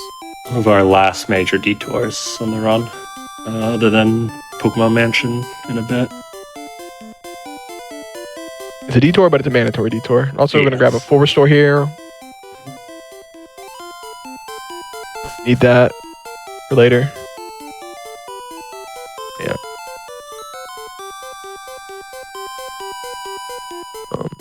Yeah, definitely a nice time for donations if you have any. Absolutely. I have a really fun one here that also includes some math. And everyone knows I suck at math, but we're going to do our best. So this is $209 from Fox's Fix in French Toast. And they say, favorite Pokemon, Ninetales, 38, pure magnificence. Snorlax, 143, awesome hugs. Squirtle Squad, 7 times 4, coolest of cool, equals $209. I'll take your word for it. Me too. We also have much. $153 from Amir, who says, been watching GDQ for a few years now, and I am always amazed to see how the runs for games change over the years. Pokemon is the series that I always donate for, so donating $153 for my favorite Pokemon, Bayleaf. Thank you very much. All right, so Glad you're enjoying. coming up, we have Sabrina, which apparently, if you ask a lot of people who played Yellow as like a kid, they'd say is one of the hardest fights. But in the speedrun, it is actually the only fight in the entire run where it is not possible to die. Yes. Assuming you use the right items and the right moves, you literally cannot die on this fight. Yeah, the red equivalent is Blaine.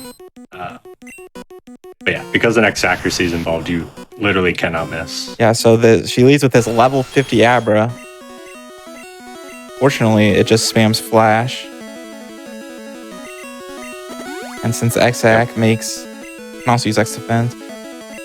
Since X-Act makes everything hit no matter what, it just doesn't matter. And we're through. Exactly.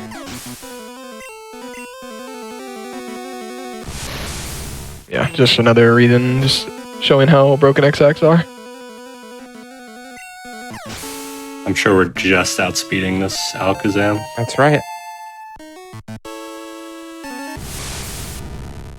Arbos and Silph actually makes this outspeed too. It's level 50 Alakazam. Crazy. It never stand a chance. Sabrina's down. Like Poga said, the only real gym leader that honestly doesn't really give you isn't really a threat. Honestly, like every gym leader in this run is kind of a threat besides Sabrina. Oh, I just took the teleporter before digging because in Gen 1, it like if you're standing on a teleporter when you dig, it takes the teleport animation instead of the dig animation. And the teleport animation is quite a bit faster than the dig animation, so it's worth taking the teleporter before digging. Yep.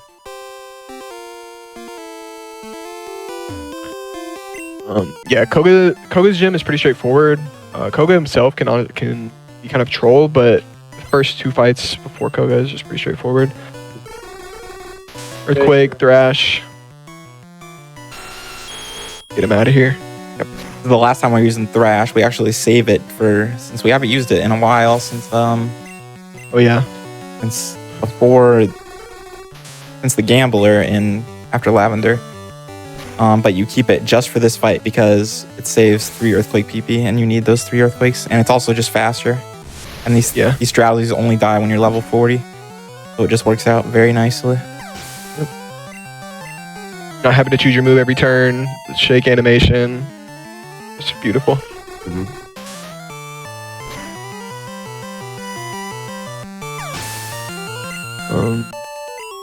Depending on what this next fight does. Go ahead, sorry. This next fight is a run killer in red, but not as much in yellow, because in red you pretty much need red bar for this section when going for world record, but yellow, not as much. It's just 1 and 4 to confusion, which if you're at low HP kills you. But we're safe from here unless it can. HP is safe. Ideally you just get poison gas or something from the Hypno, or you just crit it and one-shot it. Yeah. That's what that's what you like to see, is critting definitely one of the better crits you can get is just critting this. 1 and 6. Close. Quite. You'll see him switching from Earthquake to Thunderbolt, and that's again because the animation is just faster. Mm-hmm. Critting there, silly. Nice saving. Yeah, this is Fight's not that bad, but if you just get crit on the wrong turn, you lose. Yeah, exactly. And the Venonats aren't that slow, so I don't really know exactly what Venonats crit rates are. I feel like it's 8%. That's what I remember.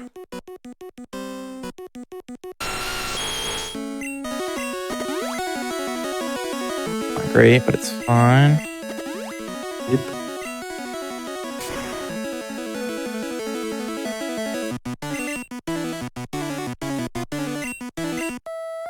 Okay.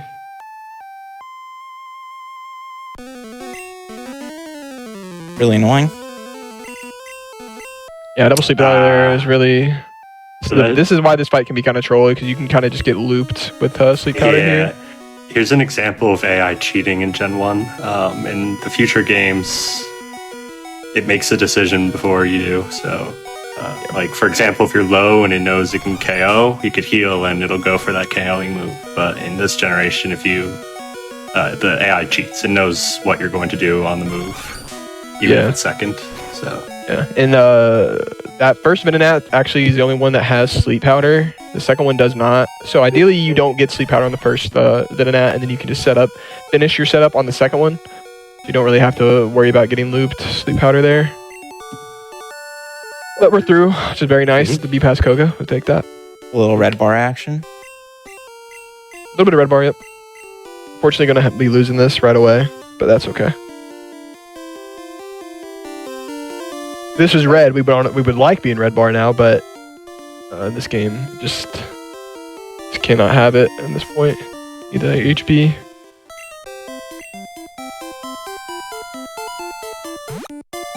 There gonna do some menuing here.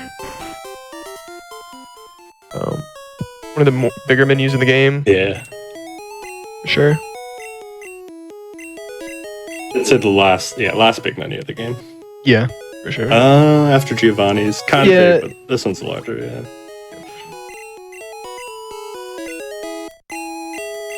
Finally teaching Ice Beam. All this stuff matters too because you're getting rid of slots that your bag has, because I didn't know in this game is if you have I don't know the exact amount of items that it takes to fill up your bag all the way, but it's very specific the way it's routed out that we use certain items at certain times to open up bag slots so we can get more items that we're going to be picking up. And every single time we fight a gym leader, we want to have a full bag because we don't want to get the item that they're trying to give us. Exactly. It saves about 4 seconds per gym leader, so definitely worth routing around that. I'm going to talk to our mommy. She's going to give us a free heal. Genius. Yeah, so on that menu, so for example, on that menu we just used Ice Beam, and then which got rid of that slot, and then we used the rare candy, which got rid of that slot. And now we're going to go to the mansion and pick up a Carbos and the secret key, which will just take the spots of those 2 items that we just used. Yes. So it just works out perfectly that we use them and then grab 2 more things. Yeah, so you may have noticed that in Koga, but it's very important to have a full bag at this point in the game because it makes you not get the TM from the gym leader. And they talk for quite a bit about their TM, so it saves a lot of time to just have a full inventory for Exactly. all the gyms at the end. Compared to just like one text box and then being like, oh, your bag's full. Come back to me when your bag's not full anymore. Everything's worked out to make sure you always have a full bag here. Yep. And you're still able to get the items you need by using them at the optimal time. Yep. And this Carbos we're going to be grabbing here in a second is very important for something later. I believe it's literally just for the champion fight. Yep. But yeah. That's really funny. That's hilarious. Yeah. Whoa. This is very silly. He got the encounter on the tile where he could fall. So you're going to see he's going to fall after he gets out of this encounter. This Gen 1. It's very, very silly. Oh yeah. Also worth noting in red versus yellow, you actually cannot get encounters in red in this mansion, but in red or in yellow, I believe the Raticates, I forget what it is, but you can't get encounters here because of the way the Raticates levels work out in this game. Not sure the percentage per tile to get an encounter, but every tile he's walking here, there is a chance to get an encounter, fortunately.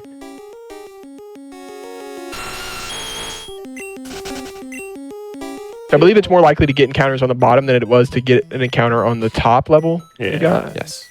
There's 46 Raticates down here too. Yeah, so there's level 43s and 46s. So you're level 43, obviously, and then the 46s are higher level than you. Dude. That's silly. Yeah, 3 encounters in here is very, very silly. Already decently over average. Yeah, absolutely. This is the second last place you can get encounters later on Victory Road. Yes. A little less likely, but...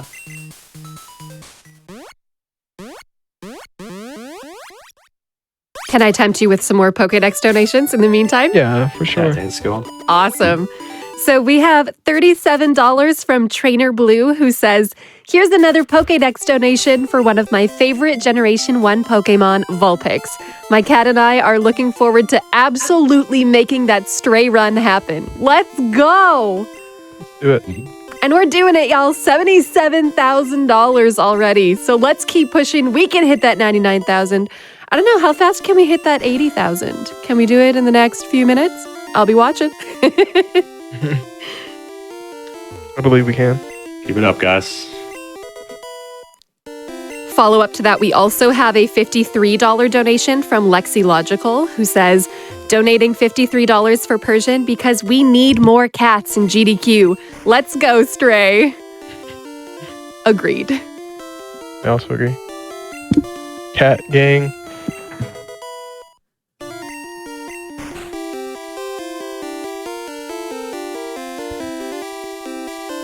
The those lane questions. These are much shorter in yellow. Yes. In red, they re-explain the concept every single time, so you get intro text, like 5 or 6 text boxes. Very important to answer them all correctly as well, because these optional trainers will battle you. That was a very awkward Rafael wear off. That scared me for some reason. Yeah. Blaine used Blaine's a to. little scary. Blaine is not a 100% free fight, but we are full HP, so that'll make it a lot better. Full HP, it's a 99% win rate. We used to set up on this Ninetales because the Rapidash has Growl, but it was simulated, and Rapidash is just better, even with it having Growl, because the Confuse Ray? Yeah, Ninetales has Confuse Ray. Probably. Fire Spin isn't great either, but I win. So. Yeah. Nice. Fire Spin works like Bind and Wrap. It just traps you in here. Fortunately. Okay. Not too bad. Nope. Definitely will take that. Definitely better than Confuse Ray. Correct. Mm-hmm. Could also growl you and just if it growls you, then the Arcanine becomes a range. Or it doesn't. No, it just never dies without a crit. Crit, yeah.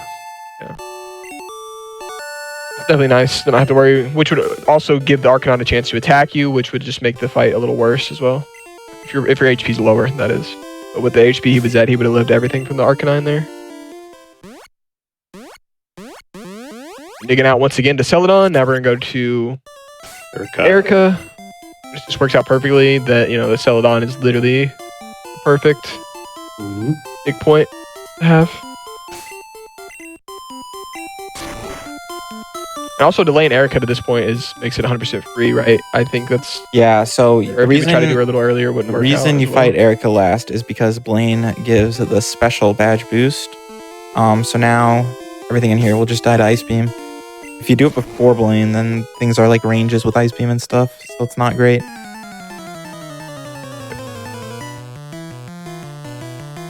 Yeah.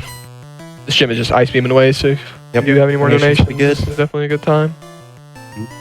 I have so many donations for you. I got you. So speaking of Arcanine, we do have a donation from Lady Windshadow with $59 who says, $59 Pokédex donation for the goodest and floofiest of boys, Arcanine. Let's see some more furballs in action with Stray. Thanks so much for your donation, Lady Windshadow. We also have $282 from Chris M, who says, $282 for my favorite Pokemon, Gardevoir. I look forward to GDQ events all year. Shout out to all the awesome runners and staff who make them possible. I gotta say, Gardevoir is my second favorite Pokemon, so I'm with you on that one. Yeah, Gardevoir is really sick. I love Gardevoir.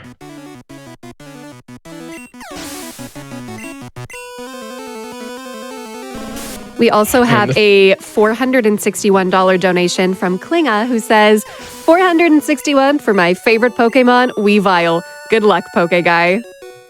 Thank you. All right, so that's the 7th badge. Only one more to go. Right. Once you start fighting these gyms, it just flies by. Yeah, 100%. One of my favorite things about these runs is just how fast-paced they get towards the end. And yeah, like Poke Guy said, that was the 7th badge. I wish I could say the 8th gym was going to be the easiest one, but the 8th gym might just end up being the hardest fight to win. Yeah, it's just, this fight is way, way worse in this game versus Red. Might just be the worst fight in the run. No, it's not that bad. It's It's 50-50 to just be 100% fine immediately off the bat. And then it just has to not crit. Like, it's not that bad. Yeah, so there's a lead Doug trio for Giovanni, and it is very fast. Yep. Yeah, Earthquake, Dig, and Fissure. Fissure does nothing. And then it has Guard Spec, right? Yeah, he also Guard Spec, yeah. Yeah, and you just need to X speed to outspeed the Doug trio. And then you also need to set up an X accuracy to horn drill everything. Yeah, it can just get really tricky really quickly. Mm-hmm.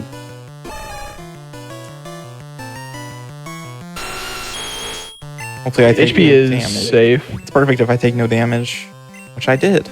Cool.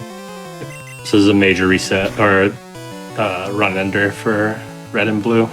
You're almost always going in red bar going in. You're 1 and 6 to Yeah. just get unlucky on your X accuracy turn. Yeah, that black belt is horrible in red. But then Giovanni's free afterwards. So Yeah, exactly. it's a bit of a trade-off. I mean, I think the Giovanni fight in yellow is significantly worse than the black belt fight. I agree. So, Yeah, this Giovanni takes out so many runs. It's so silly.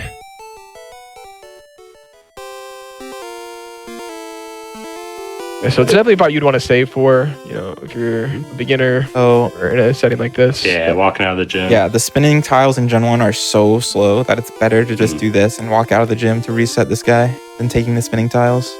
That's how slow they are. It's kind of funny. Save. Yes. So if I see Fissure or Guard Spec, I just win. If I see Dig or Earthquake, it's a bit more complicated. Especially Yeah, Earthquake. if you're gonna see either move, Dig or Earthquake, you would definitely prefer Dig, I would say. Yes. Yes. Dig Absolutely. is a lot better than Earthquake. Because if you get Earthquake, you still have to set up on the Persian, and it can just kill you. Exactly.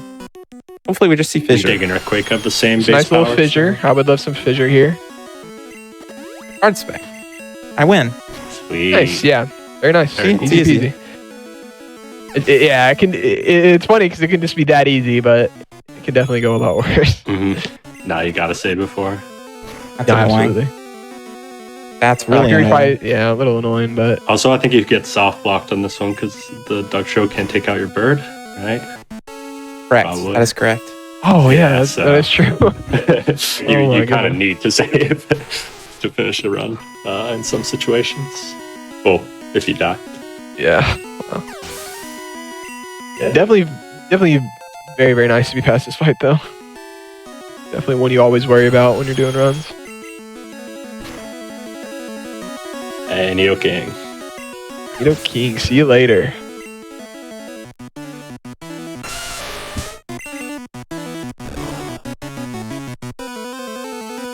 All right, that's 8 badges. Right. Now we're on our way to the E4. Yeah, this is the beginning of what a lot of us call the crit gauntlet. Yes. Yeah, this was the first fight where you're just hoping not to get crit by some very quick, fully evolved Pokemon. Yeah, exactly. There's this, you have to set up items on Pokemon that literally can just one-shot you if they decide to crit. So it's just nothing else you can really do other than just to hope they don't. And it just starts with that Doug Trio right away.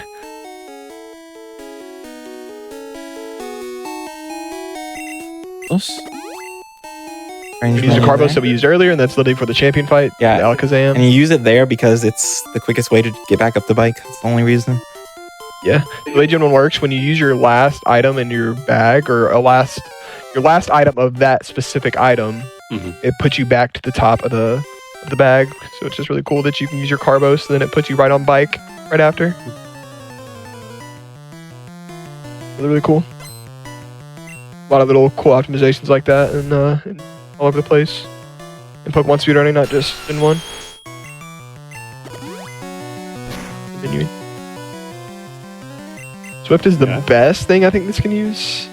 Pure Attack Miss. I mean, Slash. Attack miss, yeah.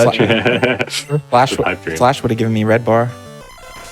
Oh yeah, you're right. Oh yeah. I think Guy talked about this way earlier, but with the high crit rate moves, Sandslash is 255 out of 256 to crit. With its high crit rate move, which Slash is that. So it pretty much just takes its normal crit rate and then multiplies it by 8. And if it's over 100%, it somehow rounds down to 255 out of 256 because Generation 1. So there's both a 1 in 256 chance that the move won't crit and also a 1 in 256 chance that the move will just miss. Exactly. And this is a fight where as long as you're above that health where Slash, as long as you're above that health, Slash crit health, you can never die in this fight since your X accuracy. I don't think you always X accuracy on Yeah, this fight I only if did you're that doing, because of Vaporeon. Yeah, exactly. If you were doing Flareon strats, You could Gen 1 you miss. would have used the X special, I think. Yep. Yeah, because mainly there's not a real. I don't remember why, but you need a horn drill something. For Vaporeon, Yeah, PP's tied towards the end. for Vaporeon strats, you Especially just need the horn Horn drill for Vaporeon because you don't have anything else that can kill it. Mm. Oh yeah, Thunderbolt doesn't kill, and Yeah, especially bulky. And we're a bit underleveled. and there is a room in Victory Road, just like the basement of the mansion earlier, where the Onyxes are higher level than us. So there's a chance we get Onyxes in Victory Road on the very second to last room, I think.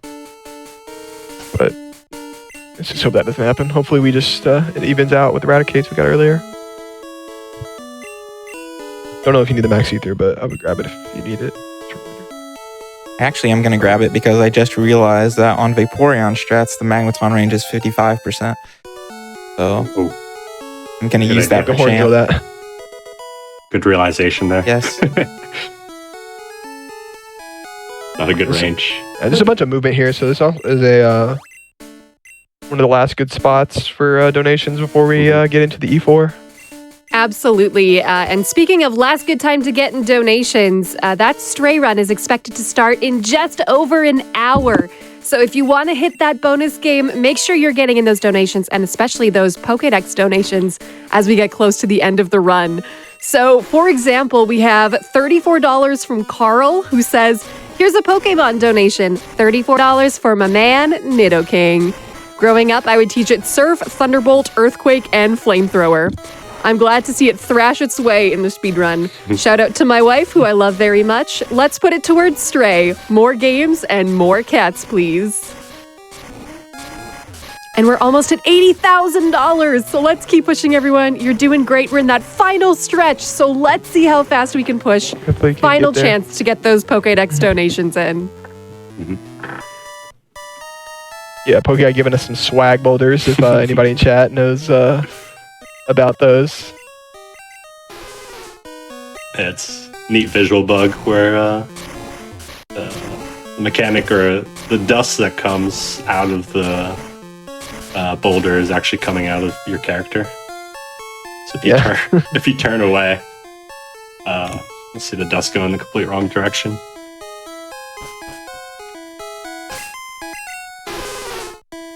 Oh, this is it. Yeah, and this is the room that you can get Onyxes in. Every single tile in here, just like the bottom of the mansion. There's a chance to get an Nice. Onyx. Right on cue. Snakes.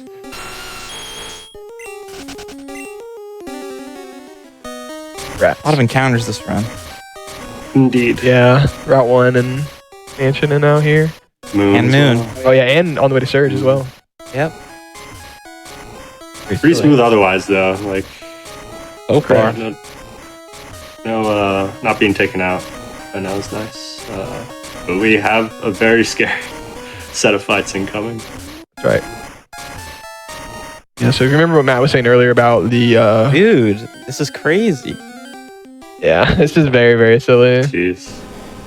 Definitely getting above average. So the average, Encounters. or on average, you get one rat or onyx in a run. But I've gotten yeah, and I think he's 5. gotten 3 rats and 2 Onyxes at this point. Doesn't add up. So like I was saying, Matt was talking about earlier, the crit gauntlet's coming up. Dude, this is First starting, absolutely. yeah, this is crazy, man.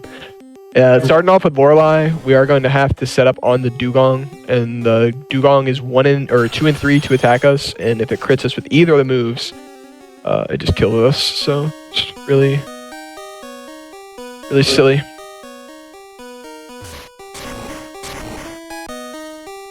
And read the first Off two the floor, fights. and then you drop Yeah, down to this so good. floor, and then now you can no longer get encounters on this floor. Mhm. Just so silly. You visit that floor one more time. Oh yeah, you're right. I love the swag boulders. Yes, dude. Brilliant.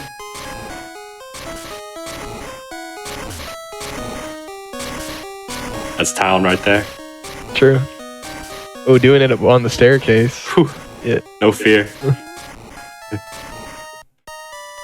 And get Onyxes right here.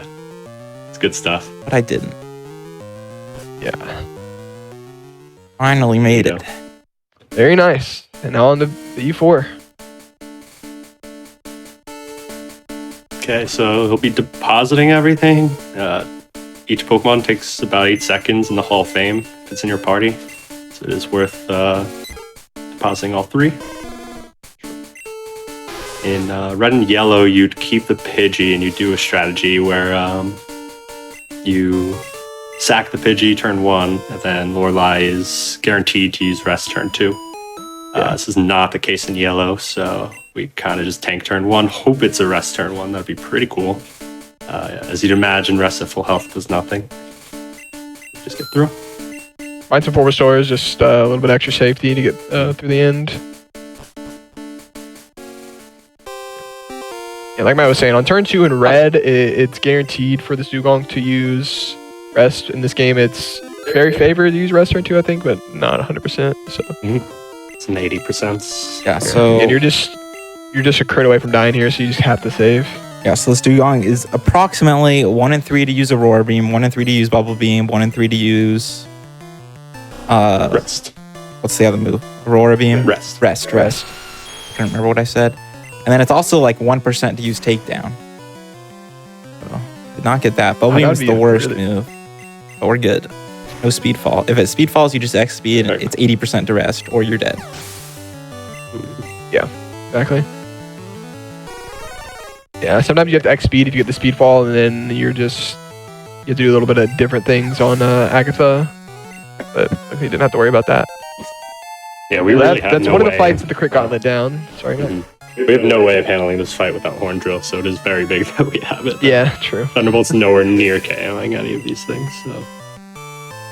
And since we're using all of our Horn Drills now, we need to replenish our PP again for the next fight, so we're just going to Elixir right away after this fight, and that's going to give us our PP back to have Horn Drills for Bruno. Technically speaking, I guess Bruno is the quote-unquote safest E4 fight. Yep. Compared to all the other ones. Mm-hmm. So, definitely. Yeah. Bruno, you can kind of relax a little bit until getting back on your toes for the final 3 fights, which are arguably 3 of the worst fights. Gonna run. do this.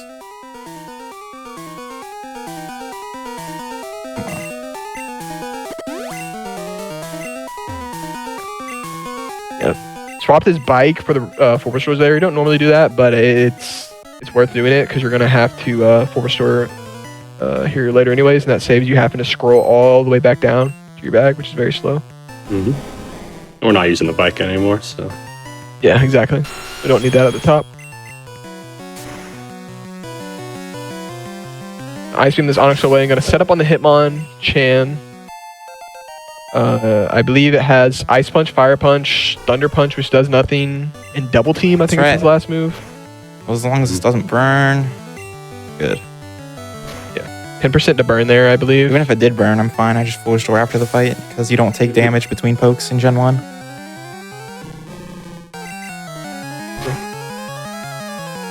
And I'm not using Earthquake or anything, so would have been fine.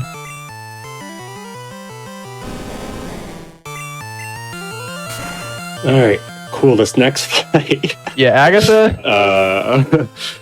This is a fight. It's. I mean, in red it's awful, but this game they somehow managed to one-up it. Yeah, so pretty much what this Agatha is going to be. We are going to X speed on the Gengar, and then the Gengar has 4 moves: Mega Drain, which is the best move, Hypnosis,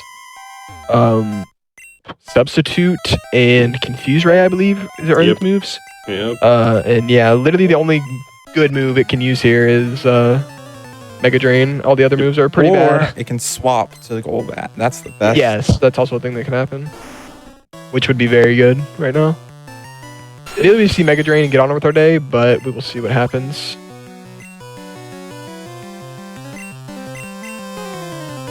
Yeah, Substitute's kind of cringe. We have to... Oops. Uh-oh. I think I got the Max Ether. Yep. Right. So you got to Earthquake it to break the Substitute damage. There's Mega Drain. Come on, Please hit man. through. That's so silly. Yeah. Yeah, fair. Yeah, I have no choice but to heal there. I mean, you're just one hit self away from dying. Yeah, and you've already just seen right away why this fight is so bad. That Back one to doesn't substitute. save confusion either, unfortunately, like it does in the later gens. So Awesome. Wow. bad. Well, I got it wrong. Wow. Lick was its 4th move, and that's another reason why Lick is horrible. How about this? We are paralyzed, confused, and substitute boy. is up right now. This fight is This is- horrible. Hopefully we could boy. snap out of confusion at some point. That would be completely legal, but you wouldn't think it would Okay, that's actually good. He's going to snap out, and he can't get confused on this turn. Yay. be. Oh my gosh, man. That fight That is was- just so bad. That was a good display of how that Do can you go need to wrong. reset up here? No, I'm good, I'm Okay. Yeah, so that fight is horrible. Y'all, I just Not want over. to. Technically. I'm going to shout out real quick. We have passed 80K for Stray. It's huge. We're making Hey, stellar we're almost progress. there. So I'm just going to send out a really quick challenge. 85K. How fast can we do this, y'all? 85K. Can we do it? We can get there by the end of the run. Heck yeah, let's get We it. got like 5 minutes left. 5-10 minutes. We can get there. Surprise me. Send in your donations, everyone. You are doing amazing. Yeah, absolutely. Yeah, so that is a very, very good example of why Agatha is just very, very horrible. And again, all that could have just been avoided if she would have just used Mega Drain on the first turn instead of Yeah. going for substitute. Mhm. Overthrew. I wish I could say it was safe, but now we're moving on to probably the worst fight in the run. If not the worst, the second worst. So Mhm. Pretty bad. Lance is notoriously bad on not only yellow, but red. It's also bad for the exact same reason that you have to set up on the Gyarados, and then he's going to use Hydro Pump every single time because it's a super effective move. And also just does a lot of damage, Mhm. and you just in have to red, hope not get crit. Yeah, in red, the Dragonairs only use agility, so they're not a threat. In yellow, you have to deal with the Gyarados and the Exactly. Dragonair as well. So Exactly. Yeah. Not only do we have to set up on the Gyarados, we have to set up one extra X special up on either the first or second Dragonair. The best thing that can happen on this fight is to get Hydro Pump miss right away from this Gyarados. yes, Otherwise, you're just praying for no crit, which is why Pokemon had to save for this fight. Got the miss. Easy. Wow. Yeah. Wow. Hydro Pump miss. Can we makes get the this fight double miss for the 100%. So Helis? Slam miss would be amazing. Wow. That never happens. That I never know. happens. Maybe a marathon. Close. That's fine. Getting no damage on the Gyarados, not gonna have to risk the crit is beautiful. This makes the fight 100% free. Hmm. Well, I mean, technically speaking. Indeed. I mean, at this HP, even if you miss, unless it's on the Aerodactyl.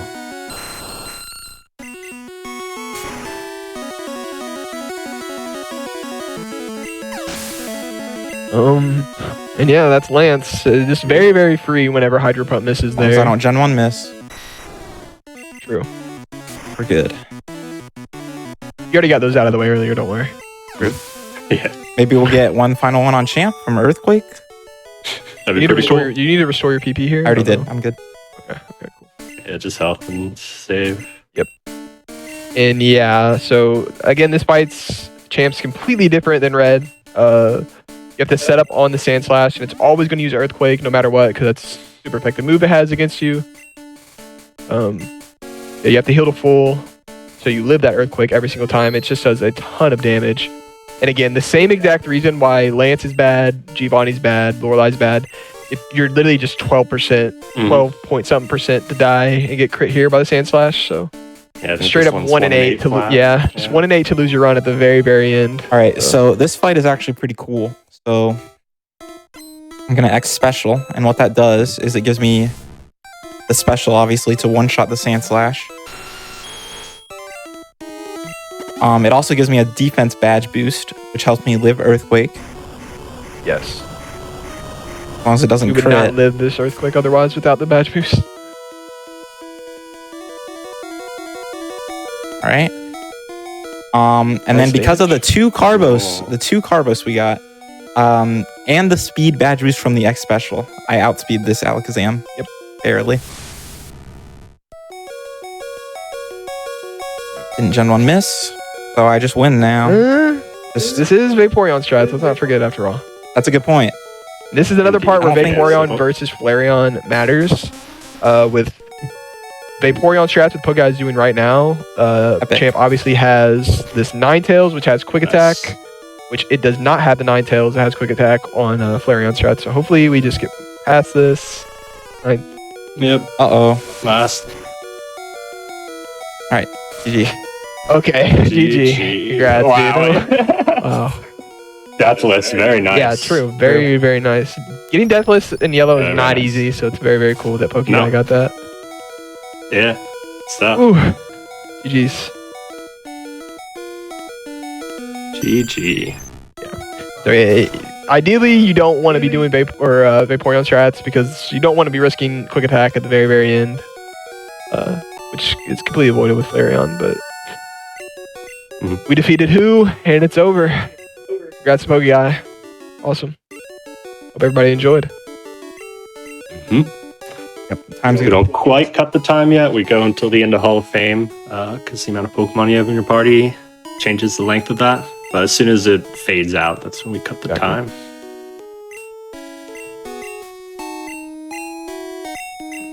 Mid Or who? 201. Very good. 201 is a very, very good no reset time for this game, to be honest. It is, yeah. Indeed. Not easy to get us up to. With all the saves and stuff, so. And with all the extra encounters and stuff you got, definitely so many. A very good time. Very awesome. Your Nidoking one last time. Time is, like Matt said, as soon as this fades, after all this text here. Coming up in a few seconds. And time. GG's. Very cool. Deathless is pretty not that easy. Not at all. So Yeah. getting it is very nice. Hope everybody enjoyed. Yeah. Thank you, Giovanni, for hosting for us. Thanks, Speed Gaming. If you want to learn how to run this or other Pokemon games, you can join the Gen 1 to 3 Discord, which you can find on speedrun.com. Other Pokemon games, they all have their own communities. You got the DS server, the Switch server, 3DS, whatever you want to run, join the server. They'll be extremely helpful. A lot of nice people. So, Thanks for having me on commentary. I appreciate it, bro. yep. I hope everybody enjoyed. Awesome. Thanks so much, everyone. What is